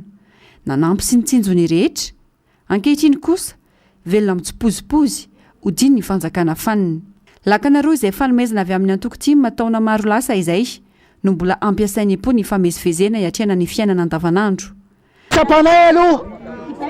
dia maro ireo mpitondra politika izay milatsaka hofidiana be ny tanàna na député, fa nisany mba namenay aloha hita amin'ny masina eto amin'ity Mandanjapy misy anay ity dia ny tima nanome lakana anankiroa tamin'ny roa taona lasa zay mbola andehananay hatramin'izao ipitana menakada voaka-tsy miditra maraitsy hariva antitana an'ity. Reo beanaka bevoka mitaiza kely izay mivaeveny io rano io, atahorany fatin'ny rano ny ankizy, ny lehibe koa ara efa misy maty an-drano mihitsy ara tety ary efa roa zay mangataka anareo mpitonda fanjakana, tsy mpitondra fanjakana andro fa ianareo mpanao politika mitady mivatona vahoaka ireo. Raha manao asa soa nareo dia mba minara le tompoko manao fanao tima ianareo mpitondra fanjakana ny eo dia hoy izay hoe vahoaka anareo izay mba tsinjovina tompoko. Efa tena miatra manaina ny zava-misy iainan'ny mponina ety amin'ny Fokontany, Bayeux, Mandanjapy, Ambohimanatrika. Ho mafimafy ny fahavoazana raha tsy misy ny fijerena manokana ity toerana ity, indrindra raha mitomy latsaka ny orana. Ya, ninitsika naverina mihitsy ny vaovao iny so dia misy tsy naharaka zany ohatran'izany ny fiainan'ny vahoaka malagasy. Tena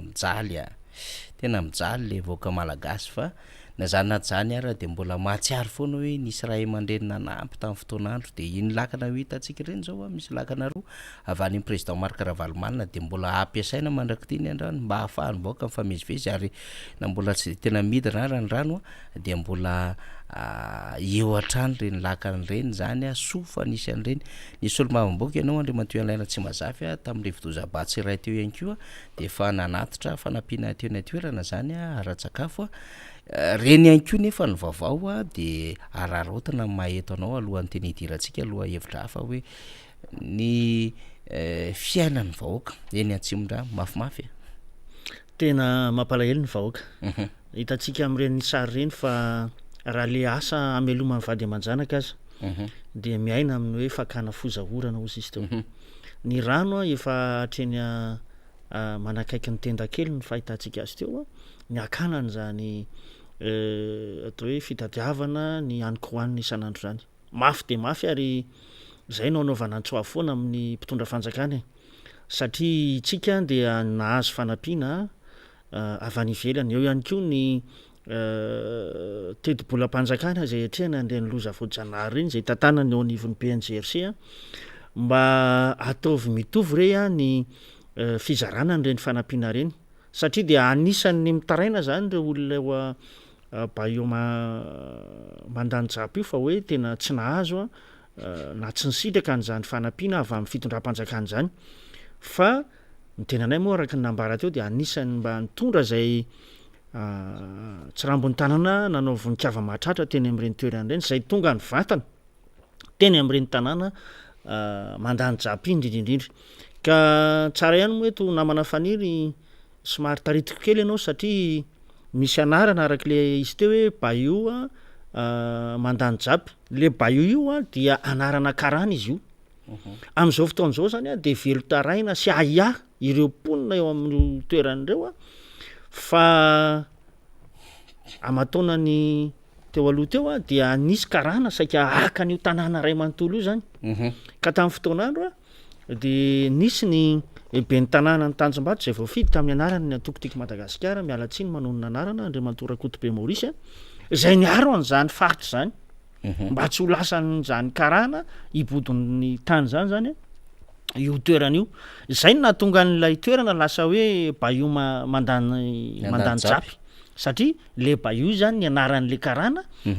nikasa aka n'io toerana io zany ka amin'izao fotoan'izao a ohatrany mandeha ndray zany nyresaka eny anivon'ny fiarahamonina hoe tady iverina indray io karana io ka eto zay de mampitandrina indrindrindra ho anareo a tompona andraikitra eny fotony a mba hijoro amin'izay fiarovana ny vahoaka zay satria dia toa anjakazakany ny vahiny a iry fananany malagasy ary mampalahelo raha ireny olona efa azo atao hoe miaina ao anaty fahatrana tanteraka ireny indray a no sanatry ny vava mbola ahoriny vahiny indray a ny tanàna zay onenana zay ataontsika hoe ny trano aza raha ny sary hitantsika teo de efa tsy zarizary no onenan'le malagasy kanefa indray raha sanatry ny vava mbola ho alain'ny vahiny zany a de ataoko fa tsy rariny ary ilaina no mijoro ho an'ireo fiarovana an'ireo vahoaka reo indrindra ho anay sy olo-bavam-bahoaka moa zany eto de efa manao antsoavy sady eo amin'ny eo anivon'ny ministera ny fanajariana ny tany a eo ihany koa ianareo be ny tanàna ny anatin'izany commune Tanjombato zany a zay misy an'io faritra baio mandany japy io ao anatin'ny fokotany anankiray zany mbo manatrika amin'izao fotoan'izao a mba handray ny andraikitra tandrify ianareo mba hiaro an'ireny vahoaka ireny fa de efa farahidin'ilay vahoaka malagasy a manoloana ny fietrehana ny fiainana zany farany a de ny hoe mbola manantitra ny fisaorana an'ny filoha Marc Ravalomanana satria dia raha tsy nisy zany fitaovana avy any amin'izany de ataoko fa na ny sarotra na ny fivezivezen'ireo olona ireo raha misy ny tsy fahasalamana na ihany koa na andeha hianatra ary ny ankizy eny amin'iny faritra iny a de olana noho ny tsy fisiny zay hoe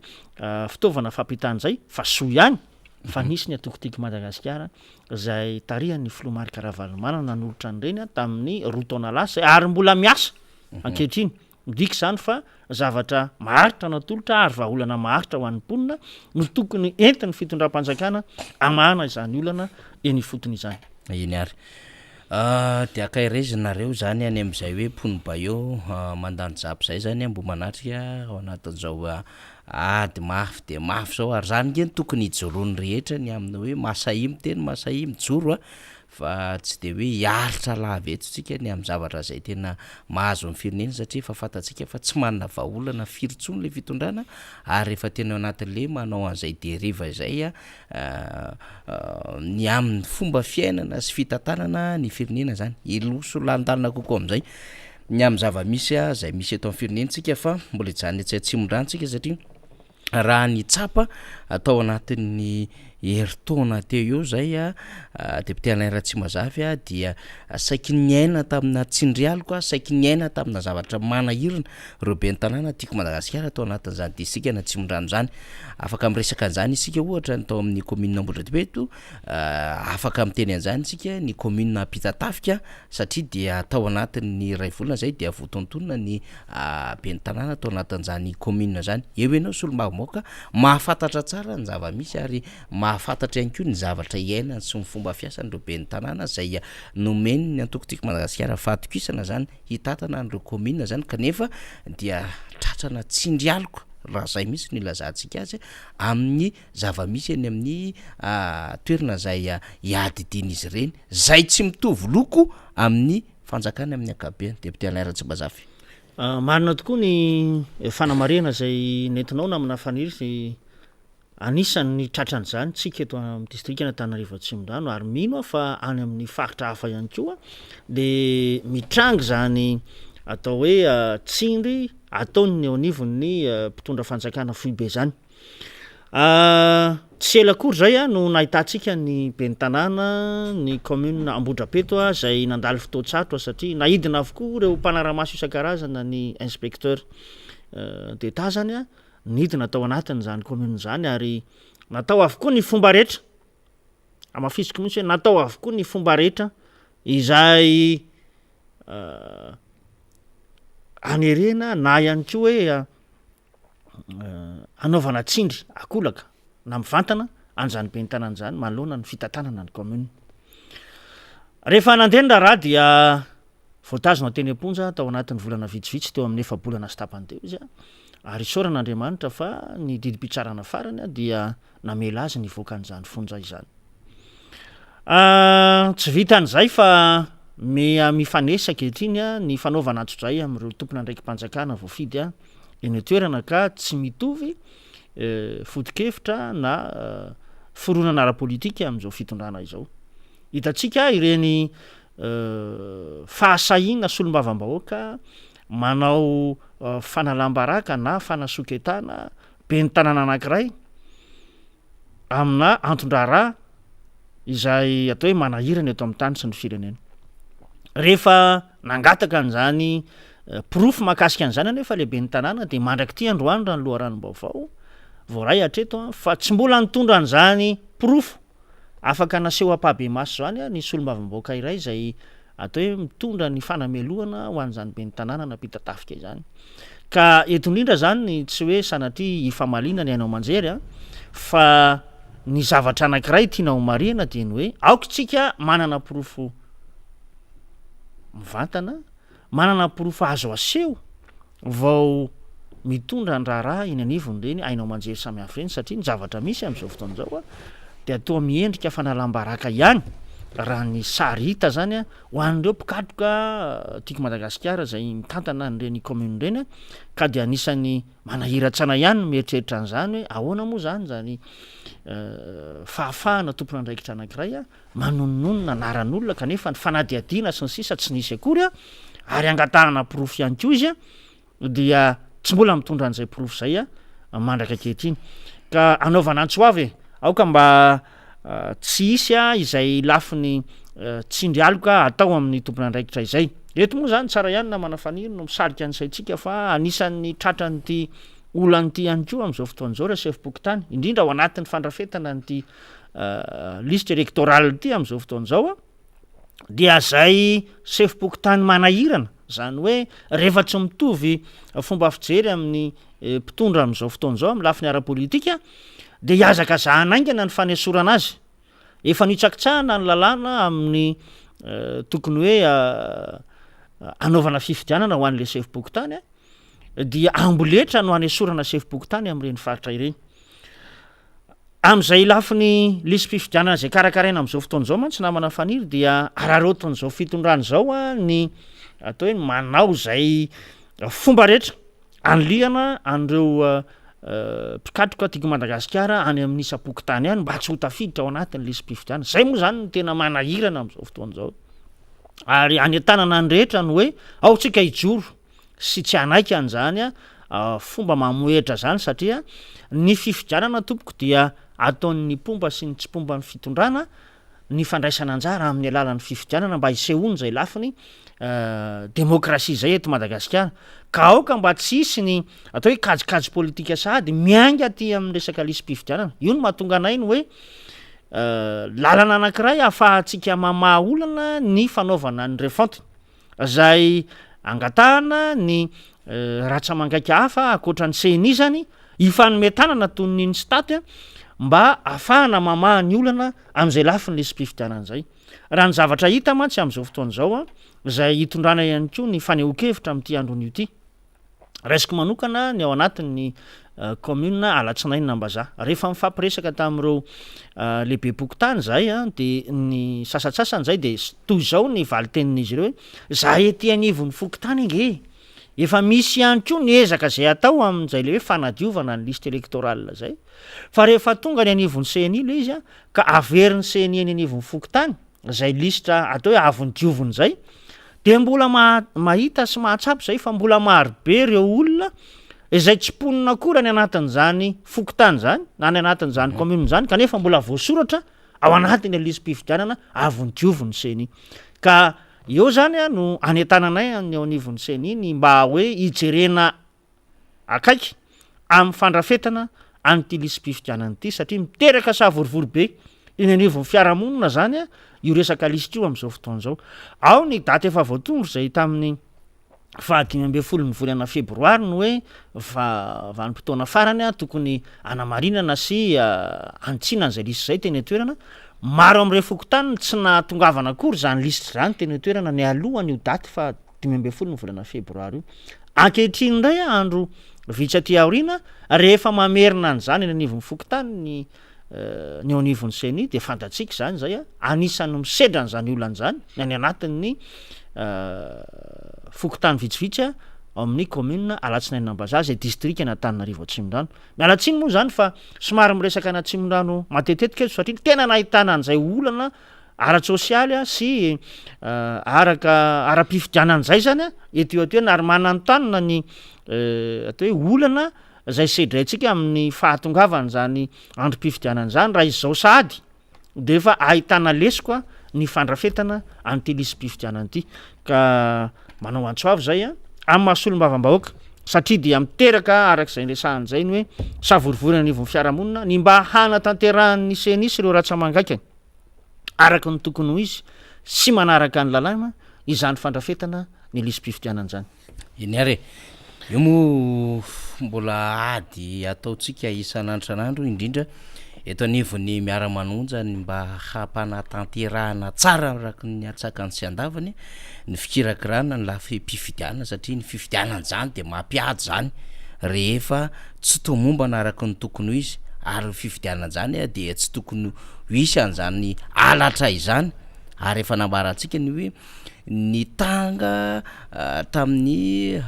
20 sy 20 iny de fraude électorale no nitranga tam'izany fa tsy hoe anomalie ny anomalie mako de zavatra mety tsy fanainina fa mety zavatra mety hoe latsaka na mety zavatra kely mety hita ao anatin'le hoe olombelona manao zavatra de mety misy kely ao anatin'izay tsy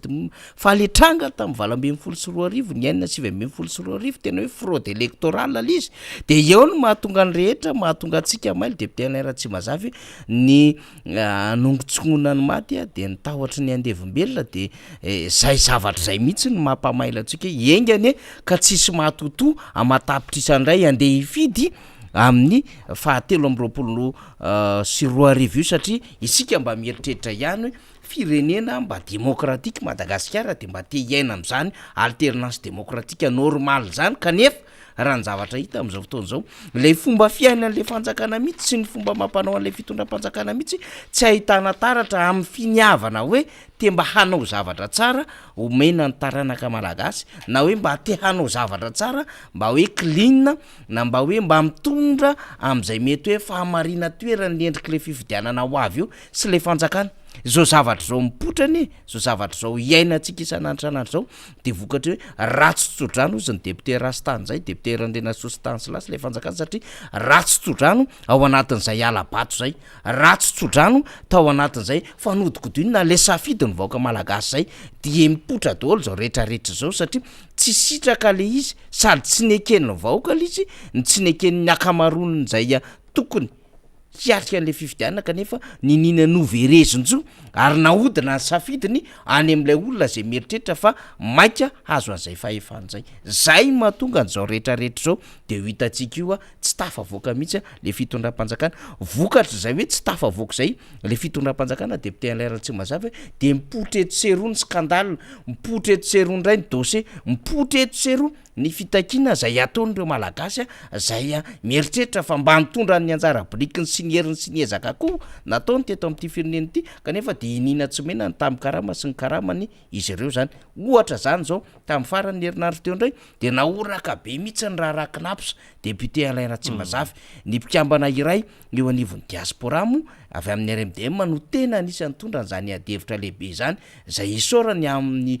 famoana mandrakarivany amin'ny hoe misy lafinjavatra mila resahany eto misy lafinjavatra mila vakina bay eto mba ho hitan'ny vahoaka malagasy de zay lafinjavatra ngamba rakinapsa ny resantsika député Alairatsy mazava tsara ihany itondrana zay mety ho fomba fijery sy fanamafitsana am'ireny nambarany reny ampisehatra politika ireny na de tsy eto Madagasikara fa ny ivelany de veritsika fa zava-dehibe kosa ny fasahina amin'ny teny ny amin'ny zava-misy eto amin'ny firenena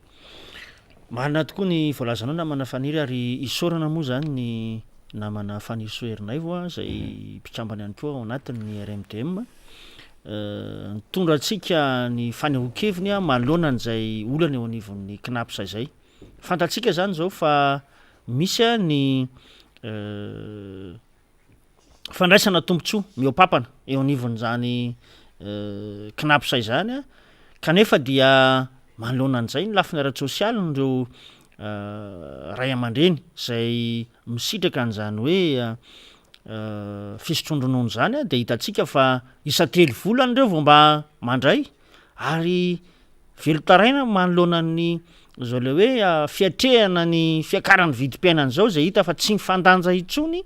am'izay vola raisiny izy ireo ny fiatrehana nyty le hoe fiakarany vidim-piainana andavanandro ity ka izany endrika fanaovana raisitsika mihitsy hoe tony tantely afadrakotra ny volan'ireo mpiasa rehetra manerana ny nosy zany zay atao ho tantanany knapsa hitsonjovana n'izay fisotrondrononon'izy ireo zany de raha ireny fanehokevitra nentin'ny namantsika Faniry Soherinaivo reny dia mametra-panontaniana ihany ianao hoe tena zany tokoa ve no hitantanana n'ireo volan'ireo be antitsika eto Madagasikara lasa atao manosika ny olona tsy handoa latsakemboka any anatin'izany knapsa zany raha ireny satria lasa tombontsoan'olombitsindray no arovana raha ohatra ka ny fisehoan'ny tamin'ny karama sy ny karama zay tantanan'ireo tompon'andraikitra samy hafa ireo zany amin'ny latsakemboka zay efan'ireo mpiasa eto amintsika ka mila dinihana ary miantso mihitsy moa zany ny tompon'andraikitra eto anivon'ny tany sy ny firenena mba handray fipetra fanapahan-kevitra manoloana an'izao raharaha ny knapsa zao satria tsara ihany ny mapita namana faniry fa tsy vao zao ihany ny olana retsika mahakasika ny knapsa fantatsika tsara ny raharaha mahakasika ny hoe fotodrafitrasa zay ny tanterahana teny vodivorona ka na voasaringotra tompona andraiky mpanjakana anankiray zay ny prime ministre teo aloha zay fantatsika moa zany fa tsy eto toerana izy am'izao fotoan'izao ary lasa ny findramonina mihitsy any ivelany any no ity raharaha ty de zao ndray tsika mahare raharaha hafa mahakasika an'io knapsa io zany hoe lasa ikoto zafiany lexis ozy ny fomba fiteny malagasy hoe miala ilay tompona andraikitra teo aloha zay nananana olana ary zao ndray koa de miditra indray ny tompona andraikitra vaovao zay mbola ananana olana ihany ko raha manoloana ny lafiny ara-tsosialy ndreo mpiasa eto Madagasikara reo mariana ho fa tsisy zay tsy mitaraina ireo mpandray fisotrondronono amin'ny fahakelezany zany fisitrahana fisotrondronono zany eto amintsika raha manoloana ny vidim-piainana zay iainana amin'izao fotoana zao ka sao de tokony hojery anakaiky mba hahafahana tena mitsinjo marina an'izay fahaterany ireo mpiasa reo zay satria raha toy izao foana ny zavatra hitranga eto amintsika amin'ny fitantanana raha mialany amin'ny fitondram-panjakana folobe de miditra indrainy amin'ny tony lafiny fiahina ara-tsosialy tony de mametra-panontaniana ihany ianao hoe aiza moa zany ty firenetsika ty raha amin'ny lafin-javatra rehetra dia ahitana tsy fahatomombanana amin'izay lafim-pitantanana zay avokoa ka eo anao namana faniry mino fa mbola misy tianao ambara mahakasika an'izay raharahan-kinapsa zay fa tena vaovao mafana ozytsika izany raharahan-kinapsa zany am'izao fotoana izao izy ty manko efa misy ny efa niezaka nanahitra foana hatram'izay ary eto mba hanaovantsika fisaorana ihany ko ny randrana syndikaly zany zay nanao an'izay fanairana ny zava-misy eo anivon'ny knapsa zay ny knapsa de nanaova mpitatana teo aloha ezaka ary zay nanaovan'ny fitondrana rehetra ny fandimby ezaka ny mba hiarovana tsara ny endriky ny fitantanana satria latsakemboka mitambatra avy any am'ireo mpiasa malagasy na avy any amin'ny sehatra miankina misy ihany koa ny tsy miankina no ahafahana manodina an'izany knapsa zany de ireny no miverina makany am'ilay mpiasa rehefa tonga araka ny nambaranao teo de mpialaina tsy mazavy ny fotoana hisotrony ronono zany na mba hoe hitsaharany am'izay eo am'ilay hoe fanatanterahana ny asany zany ka dikan'izay de hoe ny mpiasa zany no mamelona ny tontolo akapobeany ny fomba fitantanana eo anivon'ny knapsa de nefa manana fomba fitantanana tsy mety amin'ny akapobeany zany eo anivon'ny knapsa zany raha ohatra zany ka tsy netiny nataon'le mpitatana teo aloha zay noenjehana ka voatery ny ala Madagasikara zay misy amin'ny endrika politika ihany de veritsika hoe tsy tokony isy amerina itsony zany fomba fitantanana teo aloha zany raha am'izao fomba fitantanana ny am'izao fotoana zao satria ny fanjakana am'izao fotoana zao no manentsika an'ilay mpitatana teo aloha mazava tsara nga am'izay fomba fametrahantsika zay adevitrany efa niteraka olana teo anivon'ny fanehon-kevitry ny vahoaka ihany ko sy ireo mpampiasa vola sy tompom-bola mpanodim-bola satria zany mihitsy no ilazana azy am'ireo tompony latsakemboka mazava ho azy nge rehefa hoe izy ny tompony latsakemboka vola n'ilay mpiasa no miasa ao anatin'izany knapy zany dia azo lazaina fa mba manana action kely ihany izy am'le vola n'le miasa amin'ny alalan'le latsakemboka zany dikan'izay dia manana maso izy manana vavy izy iteny ny amin'ny zava-misy ao anatin'izany knapy zany de mpialaira tsy mazavy de efa nampimenimenina andrehetra hoe ino ny ty karama be ny sokirina tao amin'ny knapsa an'Andriamatoa Nicolas Dupuyty tamin'ny fotoanandro tsarotsika zany rehetrarehetra zany fa maninona no ao amin'ny knapsa nalaina le izy fa maninona ny latsakemboko ny mpiasa le izy efa petsaka ny adevitra teto amin'ny firenena ny am'izay mety ho fanapahan-kevitra ny fanjakana ny amina hoe vola teo anivon'izany knapsa izany na ny latsakemboko ny mpiasa zany nokitiana navadika na nomena natao fampandehanan-javatra tany amin'ny lafin-javatra rehetra tany de izany no nahatonga ny rehetra mba hiezaka ny hijery ihany ny zava-misy kinanjo mipôko le zava-misy zany hoe tena miopapana ohatra miainga avany am'ireo zay lelavola ho raisiny le tompona andraikitra ambony eo anivony zany mirona zany fa miopapana ihany ko sy be loatra ireo karazana fandaniana ao anatin'izany orinasa izany sy ireo zavatra mbola tsy de tena mazava loatra ao anatin'ilay nambaranao teo zany ny amin'ny fitantanan'ireo kirakiram-bola an'ireo mpiasa rehetra satria ny knapsa de tsy misy am'izany hoe distrika tsisy knapsa saika misy avokoa ny distrika rehetra manenina Madagasikara na saridalana dikan'izay manao ezaka manatona am'ireo asa rehetrarehetra na miankina ho isika na tsy miankina fanjakana ireo mpiasa ny knapsa any amin'ny distrika rehetrarehetra any ary anisany vavolombelona nahita an'izany rehefa nisy fotoana nandalo tany Maroantsetra de mpialaina tsy mazavy saridalana zany Maroantsetra zany lavitra zany Maroantsetra zany fa zaho misy olo tena ny kinapo zany ary manao ezaka manantona an'ireo orinasa samihafa na miankina na tsy miankina amin'ny fanjakanareo hoe zao ny tombontsoan'ny mpiasa raha ohatra ka mpikambana ao anatin'ny kinaps izy izao no afaka sitrahanareo ny amina resaka fiarovana zoarakasa raha ohatra ka mpikambana ao anatin'ny kinaps izy zao mety ho antony lehibe ho am'izay asa sy ny tena hoe endriky le asa atao zay sy mba hahafahanareo miady eo anatrea amin'ny mpampiasa raha ohatra ka mpikambana eo anevompikinapsa ianareo dikan'izay zany reny toerana rehetrarehetra le reny de misy famatsina am'le latsakemboka avokoa sy le fandraisana ndraikitra ataon'le olona resena lahatra avy am'le mpiasan'ny kinapsa hiditra ho mpikambana ao anatin'izany kinapo zany mba entina marinina tsara fa tena ara-dalàna voariny lalàna zany asa ataony zany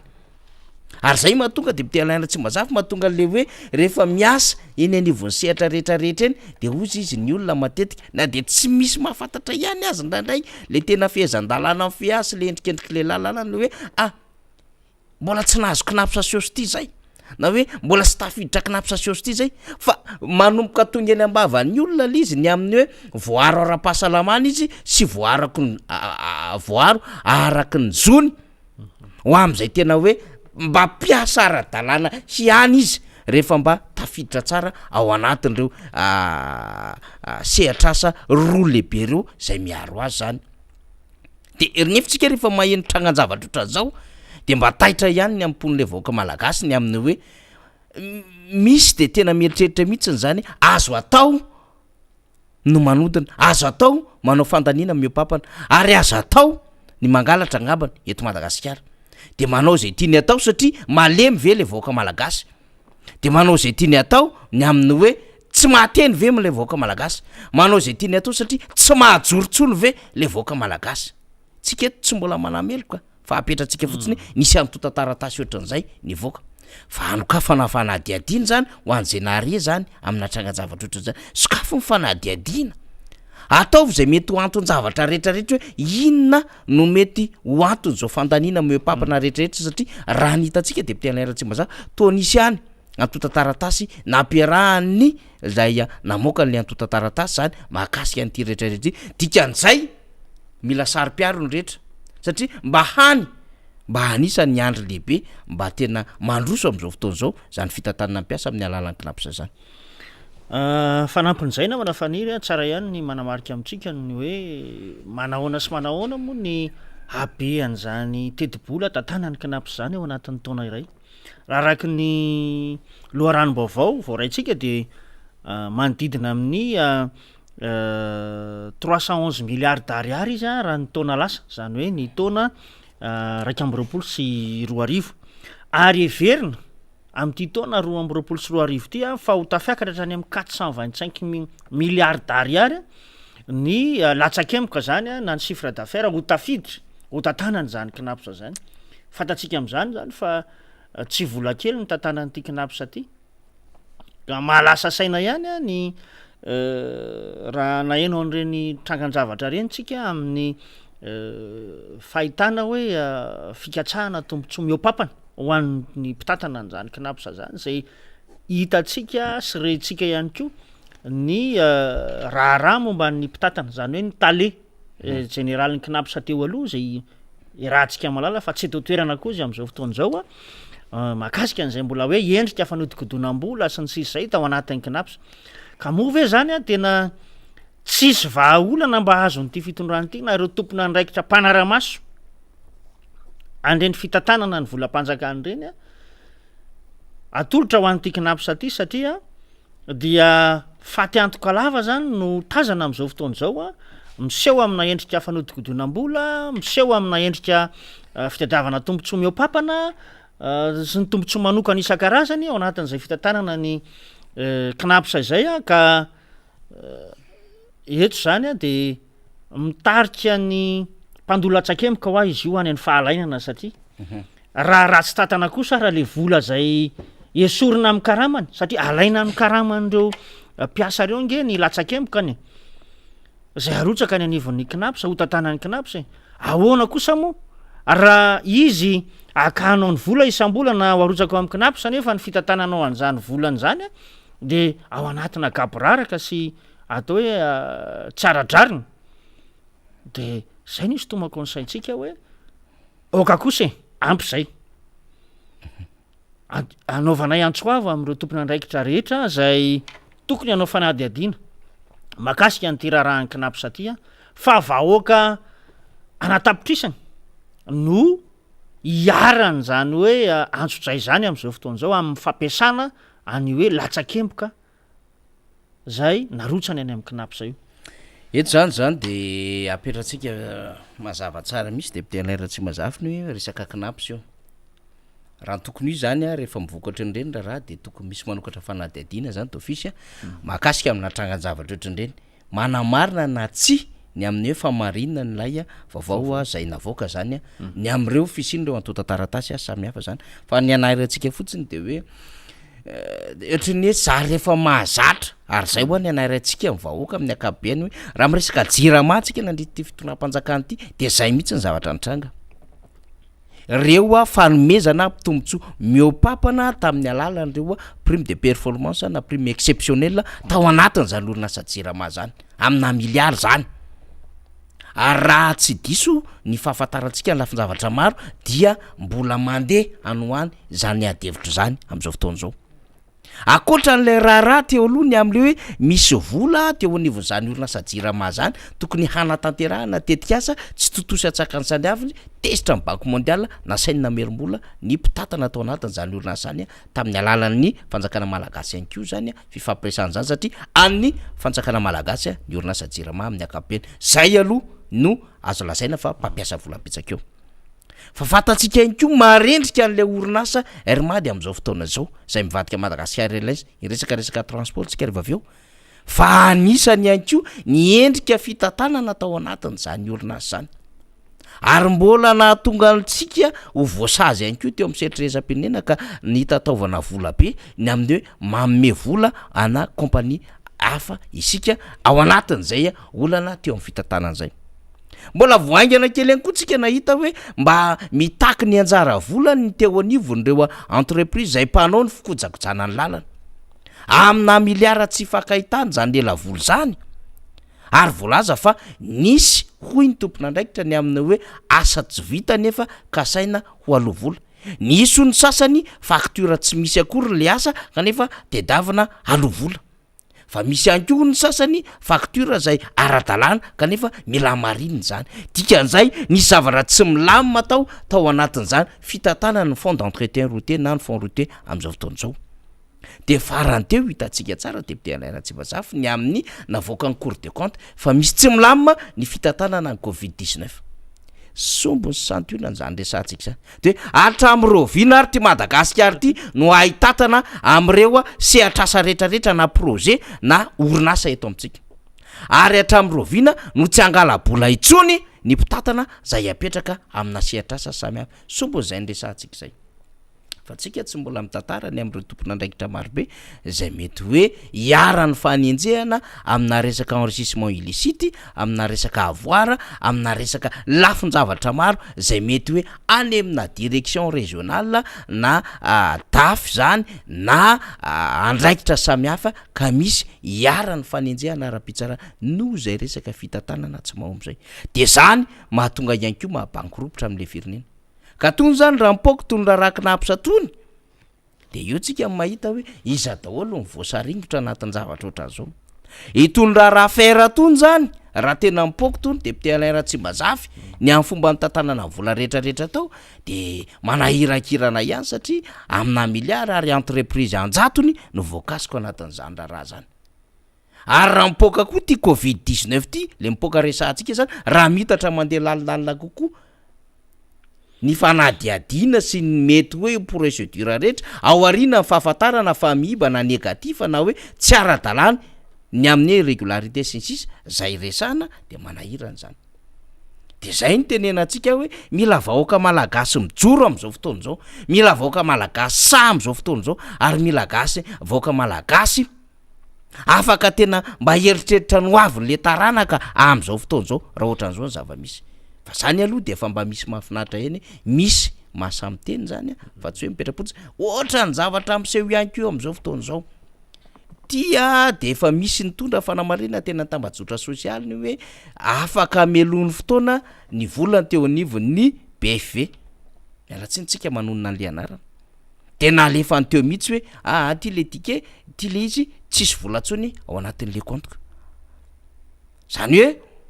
aty am'le daty mbola tsy nandehanana akory androany fa 7 volana marsa melohan'izay de efa nisy ny sitona vola nefa le fa 7 volana marsa no voasoratra tao anatin'izany tike zany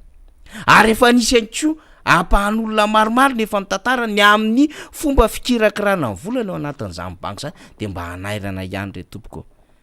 mba jerevo le zavatra marary an'le malagasy aza raisina hoe tena tsisy ery afahana amin'ny teny tsony aza raisina hoe tena voatery ny resaka fitandrona filaminana sy ny fitondram-panjakana amin'ny akabe an'le vahoaka na voatery ny resaka média sy ny communication ka zay miteny rehetrarehetra de ampanatsona de convoquena de ampirorona garde à vue sy ay mide daholo zay miteny rehetrarehetra de tsy afaka miteny tsony le olona ohatran'izany am'ireo opérateur amina resaka telefona zany betsaka ny alatra zay hita na de amin'ny lafiny tsotra fotsiny ara resaka crédit na de amin'ny lafiny fotsiny aza fampiasana an'ireny karazana connexion amina mégaoctet reny de misy mitroka ao anatin'ny findahany ao lay volan'le malagasy nefa tsy nampiasaina firy akorina ary na voatonga ara le crédit de misy efa lasa de tsy afaka miteny tsony le malagasy akoatrin'ny facture miopapa an'le jirama ny resaka etratrano etantanarivo reny voatra de hatramin'ny novina ary no potehana le fiainan'le malagasy tsy ahitana mangirana mihitsy ho an'le voaka malagasy fa tena zay manana fahefana manary roatra an'le fahanginana manary roatra le tsy fahafahan'le voaka malagasy mitsangana manary roatra le tsy fahafahan'ny voaka malagasy mandeha manary roatra le tahotra le voaka malagasy amin'ny resaka répression samihafa atao aminy de samy manao zay tiany atao de potika le fiainan'ny firenena député Alain Ratsimbazafa amafisy na manafaniny mahakasika an'le banque BFV teo mialatsiny manona ny anaran'izay banque zay na de atao hoe anisan'ny client ny banque io ary ny tena de mahatsikaritra an'izay zavatra zay ary ny teo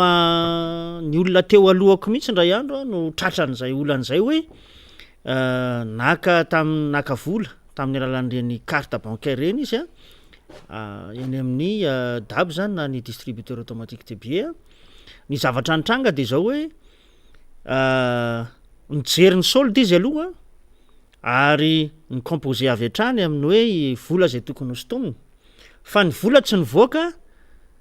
ny carte niverina avany rehefa avy eo nijerena ny soldany dia niena ny petrabola tamin'izay compte-n'izay ny vola tsy nivoaka taty aminy zany hoe tsy afaka nandray an'le vola zay natenainy hosotomina tamin'ireny dabo reny akory zany le olona ary olona tena teo alohako mihitsy zany olona zany zay no somary anaovako antso avy eto hoe raha misy reny zavatra mitrangany anivon'ny tambazotra tserasera reny zany am'izao fotoana zao de tsy gaga satria efa nahitana olana zany amina distributeur automatique maromaro teto amintsika an'izay zavatra zay ka miantso ny tompona andraikitra re tompoko araky ny fanambarana namana faniry teo satria dia mino fa tsy izay olona hitany masiko zay ihany no tratra ny olana io fa mety ho maro ary amafisina ihany koa moa zany ny hoe olana samihafa ny anivon'ireny dabo reny ny tsy fisim-bola matetika ary ihany koa ny hoe tsy fahafahana misitona noho ny tsy fahazahoana réseau eny amin'ny faritra samihafa de efa tena fiainana andavanandro ny olona le mivezivezany amin'ireny toerana ireny de mamangataka ny fanatsarana n'izany service zany fa tsy sanatria akory hoe andeha faly anonona sy hitsikery an'ity orinasa anankiray ty fa zavatra iainany vahoaka ary nentiko manokany zay fanamarian'izay amin'ny mahasolombavambahoaka satria maro ireo vahoaka zany mitaraina amin'ny fampiasana anio distributeur automatique de billets eo anivon'ny orinasa BFV io ny tondratsika ny adevitra faraparina angamba député Alain Ratsimbazafa de ny zava-misy zay nitranga teo anivon'ny ministère ny fitaterana sy ny famantarana ny toetrandro zany satria dia nisy noty navoakan'ny zany ministère zany tamin'ny alala ny direction ny transport aérien zany tamin'ny fahatelo ny volana marsa 2024 sy 2025 zay avy amin'ny alala ny secrétaire général moa zany mifatana makany amin'ny teo anivon'ny ACM na ny aviation civile de Madagascar zany zay ny tale général zany no ny vatana zany antota-taratasy izany dia manazava ny am'ireo fepetra samihafa itsika moa zany de mahafantatra tsara deputé Alain Ratsimazafy hoe tamin'ny fahadimy volana marsa teo no sokatra zany lay frontière zany na ny système Madagascar ho amin'ny lafiny bakabaka moa mazava azy sy ny resaka fitaterana andranomasina moa zany tena voaresaka ao anatin'izay ihany koa rehefa resaka frontière tsika fa ty moa zany resaka abakabaka ity taratasy ty amin'ny alalan'zany noty zany de tao anatin'izany no miresaka hoe araky ny fivoriana zay nataon'izy ireo zany tamin'ny faharoa amin'ny volana marsa 2024 dia mahakasika indrindra reo zotra zay ifamezivezena zany indroa isan-kerinandro ho an'ny sidina zay miasa ho amin'ny kompania malagasy zany dia ao anatin'izay ozy izy akoatra ny fanajana ny fepetra ara-pahasalamana de takiny ny antanterahana reo zavatra reto de ao anatin'izany hoe ny fandrarana ny fampiasana ny valizy à roulette zany amin'ny alalan'ny bagazy amain zany hoe ny valizy hoenti-tanana misy kodiarana zay zany de andrarana zany de ao anatin'izay koa zany ny fampiasana ny coffre-fort zany any anaty avion sy resaka fanomezana listra vonjimaika ho an'ny mpandeha ho an'ireo manam-pahefana zany ao anatin'ny 20 ora alohan'ny sidina sy anaovana ny enregistrement zany sy ny fisavana eny amin'ny toeram-piondranana zany re moa zany tsy de tena olana ao anatin'izay fa resaka fepetra ho amin'ny fampandehanana sy fanatsarana fa ity tena beady hevitra ty ny hoe fampiasana valizy à roulette ty zany amin'ny bagazy maina hoe valizy misy kodiarana amin'ny entana enti-tanana zany de taitra ny rehetra hoe fa inona koa ary zany fahatelo ny volana mars ty taratasy ty ny frontière ny sokatra ny fahadimy volana mars isika de mitradradradra mihitsy ny hoe sepitra ny tontolo ara-toekarena Madagasikara aiza ireo mpizahatany zay anisany mba manetsina am'izay mety hoe vola miditra eto Madagasikara amin'ny alalan'ny fanondranana entana amin'ny alalan'ireo mety vola azo amin'ny alalan'ireo etra samihafa na permis zay mbola tsy misokatra moa zany fa misy etra marobe zay miodina ato amin'ny tany repoblika Madagasikara zany na resaka jono an-dranomasina io na resaka vato io na resaka hazo io sy ny sisa akoatran'le hoe misy tourista zay tonga mivatana zay mitondra mivola mivatana eto Madagasikara mitondra volany eny amin'ny seranam-piaramanidina mitondra volany eny amin'ireny taxi samihafa reny mitondra volany eny amin'ireny toerana anaovany fitsidiana reny mitondra volany eny amin'ireny restaurant sy hôtel andiana reny vola mivatana zany de gaga ny rehetra hoe fa inona ny olana fa inona problème am'le valizy zay misy kodiarana no tonga amina toerana ohatran'izao le fanapahan-kevitra raiziny eo anivon'ny ministère satria amin'ny akapobeany de tsy tokony olana zany satria fatatsika tsara rehefa manao voyage adiny 10 adiny 9 adiny 5 mifolotra ao anatin'izany fiaramanidina zany sy ny fitaitaina indraindray matetika arakaraka ny zotra dia mba mila fitoniana ary fatatsika tsara ny droit matetika eo amin'ny 12 kilao eo no entin'ny mpandeha anankiray de verina hoe tsy de tokony misy olana loatra zany atram'izay fivezivezena mitondra an'izany hoe entana zay misy kodiarana zany na bagazy may amin'ny alalana valizy à roulette zany de varina ny rehetra fa inona ary ty fanapahan-kevitra mila voatsiary ve ty sa fanapahan-kevitra efa voadinika de rehefa nydiniana lizy ay ny tompona andraikitra atao anatin'le ministère ny transport aza tsy nahafantatra akoriny ny zava-misy mahakasika n'ity fanapahan-kevitra ity de nisy fanapahan-kevitra nataona tompona andraikitra iray teo anivon'izany ministère zany no tonga de niaro be avy hatrany lay ministra tompona andraikitra kay nivoaka atao anatin'ilay ministère ihany zany de ahoana ary ny fomba fiasa ao anatin'izany départementa zany tsika efa nitondra fanazavana foana teto hoe nanginange le ministre tamin'le resaka MS Franciatoire reny sy le fianjerany lay angidy by tany Sonerano Vongo de avy eo izy moa nandefa sarina sparadra tsika efa mitondra ady hevitra teto ny amin'ny hoe namono afangana le ministra tam'le hiakatra lay frean'lay zone nationale fa zao mizy lasa niakatra ndray lay saradala lay zone nationale tsy nahita teny eo anivon'le département sy le hoe angana kokoa le fandraisana ndraiky le teo anivon'ny ministère en travaux publics mihoatra n'le teo anivon'ny ministère en transport tamin'ny fatapahany lalana tany a Moramanga. De zao ndray miverina aminatina adevitra hafa indray le ministère amin'ny alalan'ny tony valise en roulette tony. Tsika tsy tantara cyclone misy masony satria efa nandalo tao anatin'izany département zany adevitra zany. De hozy tsika hoe tena nianatra tena hitatandra raha marina ve tena mahalala an'le tena hitatanana an'le département sy le firenena ary tena hoe mieritreritra hoe tena fanapahan-kevitra voadiniga ve no raisin'le département satria amin'ny akabeany raha ohatra zany ka tsy izay le izy de apetratsika ny amin'ny hoe baiko avy ay zara na tonga nga secrétaire général nanosony an'le note na ka ny amin'ny ACM satria de milaza mihitsy fa hoe nisy fivorina tamin'ny faharoa my volana marsa 2024. Donc zany lay tompona andraikitra ao anatin'le département ministérial zany tsy mahafantatra akoriny zay zavatra miodinao nefa de mahalala fa ny 5 marsa dia misokatra amin'ny frontière araka ny décision conseil des ministres. Tsika hoe tena tsy mandeha araka ny tokony izy mihitsy le fitantanana ny firenena ary tsy gagy tsika zany raha ohatra ka hoe misy resaka scandale etsero tsy gagy tsika zany raha ohatra ka misy fanakianana samihafa azon'ireo tompona andraikitra eo anivon'ny gouvernement na département ministériel satria ohatran'izany le fomba fandraisana fanapahan-kevitra fa fort heureusement moa zany lay tompona andraikitra eo anivon'le ministère zay niaro an'ilay ministre de nitondra fialatsiny mba zava-dehibe ihany koa zany tonga de nitondra fialatsiny izy de mialatsiny fa ohatran'izao tokoa le izy fa niezaka nanontany fa tsy nahafantatra fa zany tsy mahafoana ny adevitra hoe misy zavatra tsy milamina ao anatin'ny fitantanana an'le ministère député ana tsy mazava satria na fanapahan-kevitra ngeza be ho raisina zakay samy tsy mahafantatra le tompona andraikitra veverina fa goavana ao anatin'izany département zany. Efa ao anatin'ny hoe samy maka ho azy re tompona andraikitra ireo na manafanira ny fahitana azy amin'izao fotoan'izao satria efa tsy tantaratra ntsony zany zay fandrindrana asa zay ao anatina ministère anankiray na département anankiray.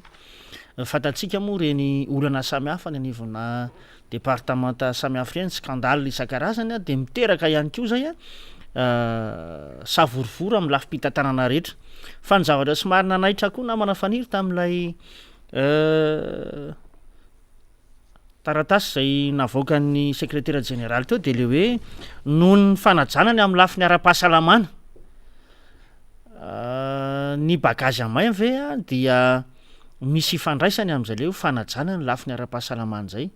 so de mba farafaratsy ny ahay no hoe noho ny fiahahina am'izay mety na hoe ho fiarovana ireo mety lafiny fanondranana tsara dalàna satria hitatsika reny are-pirenena tratra ny ivelany reny de ny akamarony de ao anatiny zany hoe sakamay na valise roulette reny no ahitana azy zany hoe ohatrany tsy misy ifandraisany am'le lafiny hoe mesure sanitaire ny fahitana azy ity le resaka hoe fandrarana amin'ny fitondrana entana enti-tanany ity sy ny makasika an'ilay valise roulette ny resahana teo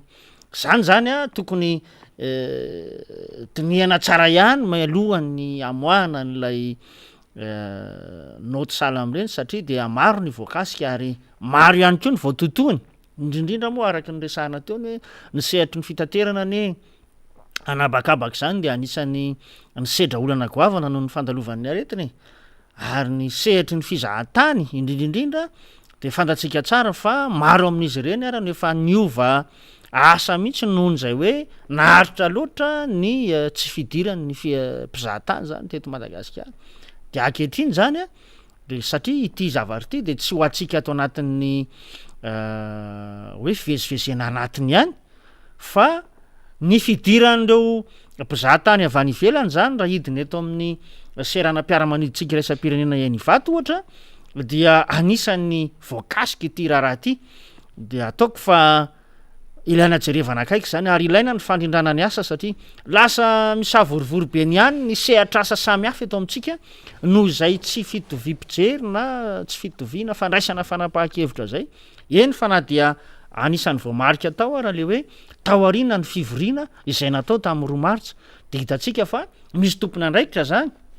eny fa ny tompona andraikitra eo amboniny zany sekretera général zany raha de tsy nahafantatra kory ny fisiny zany fanapaha-kevitra zay mandeha any ambadika any zany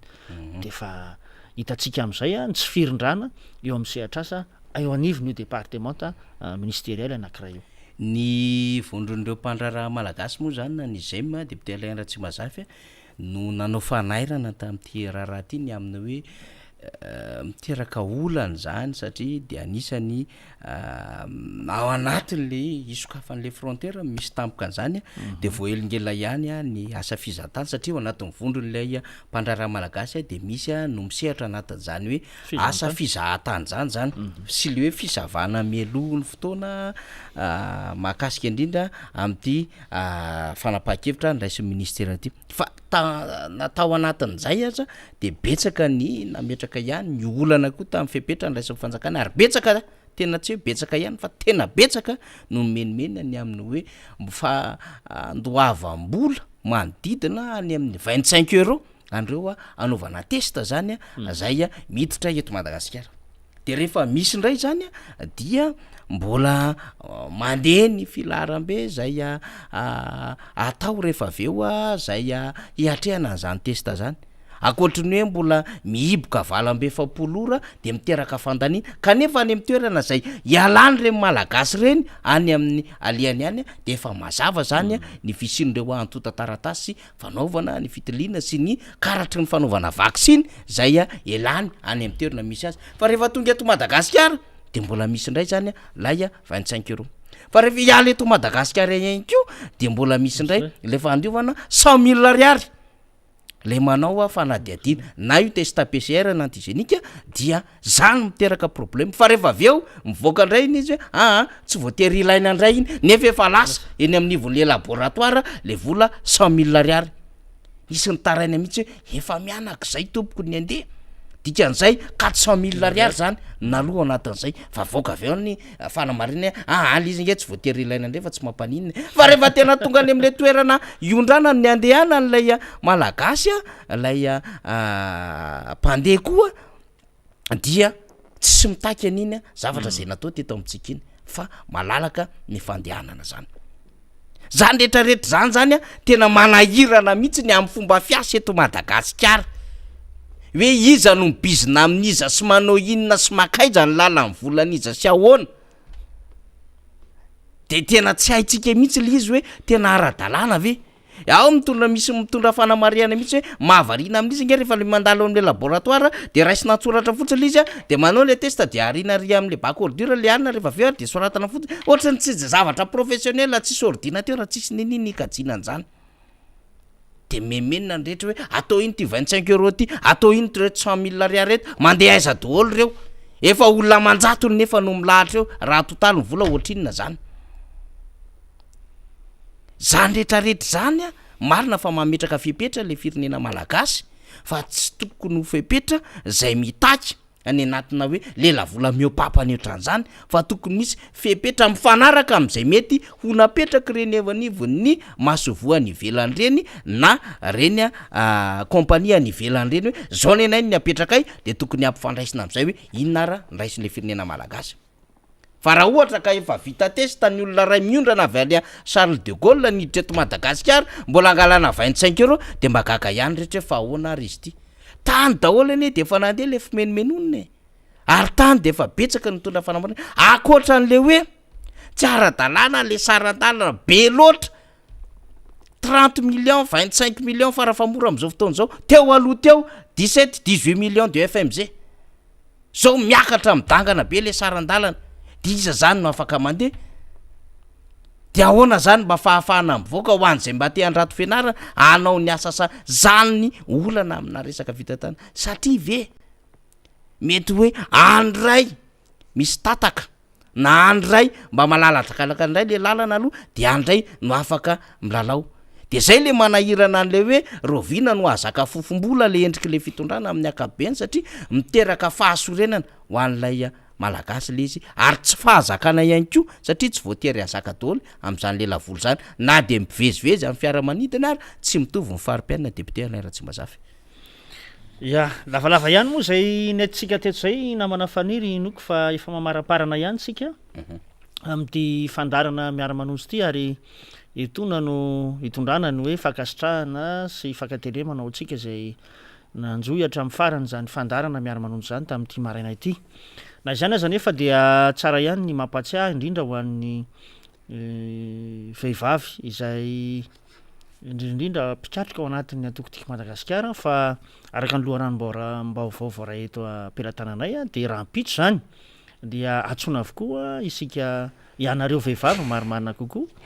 mba hiatrika an'zany fizarana kolotsainy zany zay mifantoka indrindra amin'ny hoe fandraisana andraikitra ara-politika sy ny amin'ny lafiny fampandrosoana zany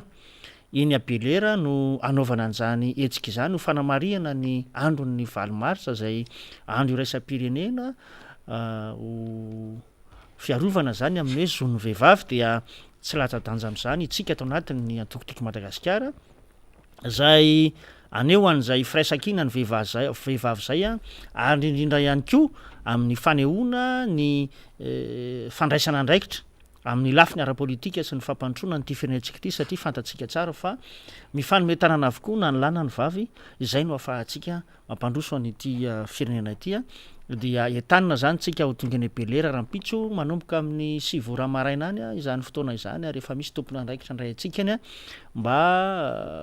anamariatsika izany andro ny valomarsa izany etona ihany koa moa de misy ny etsika samafy any amin'ny faritra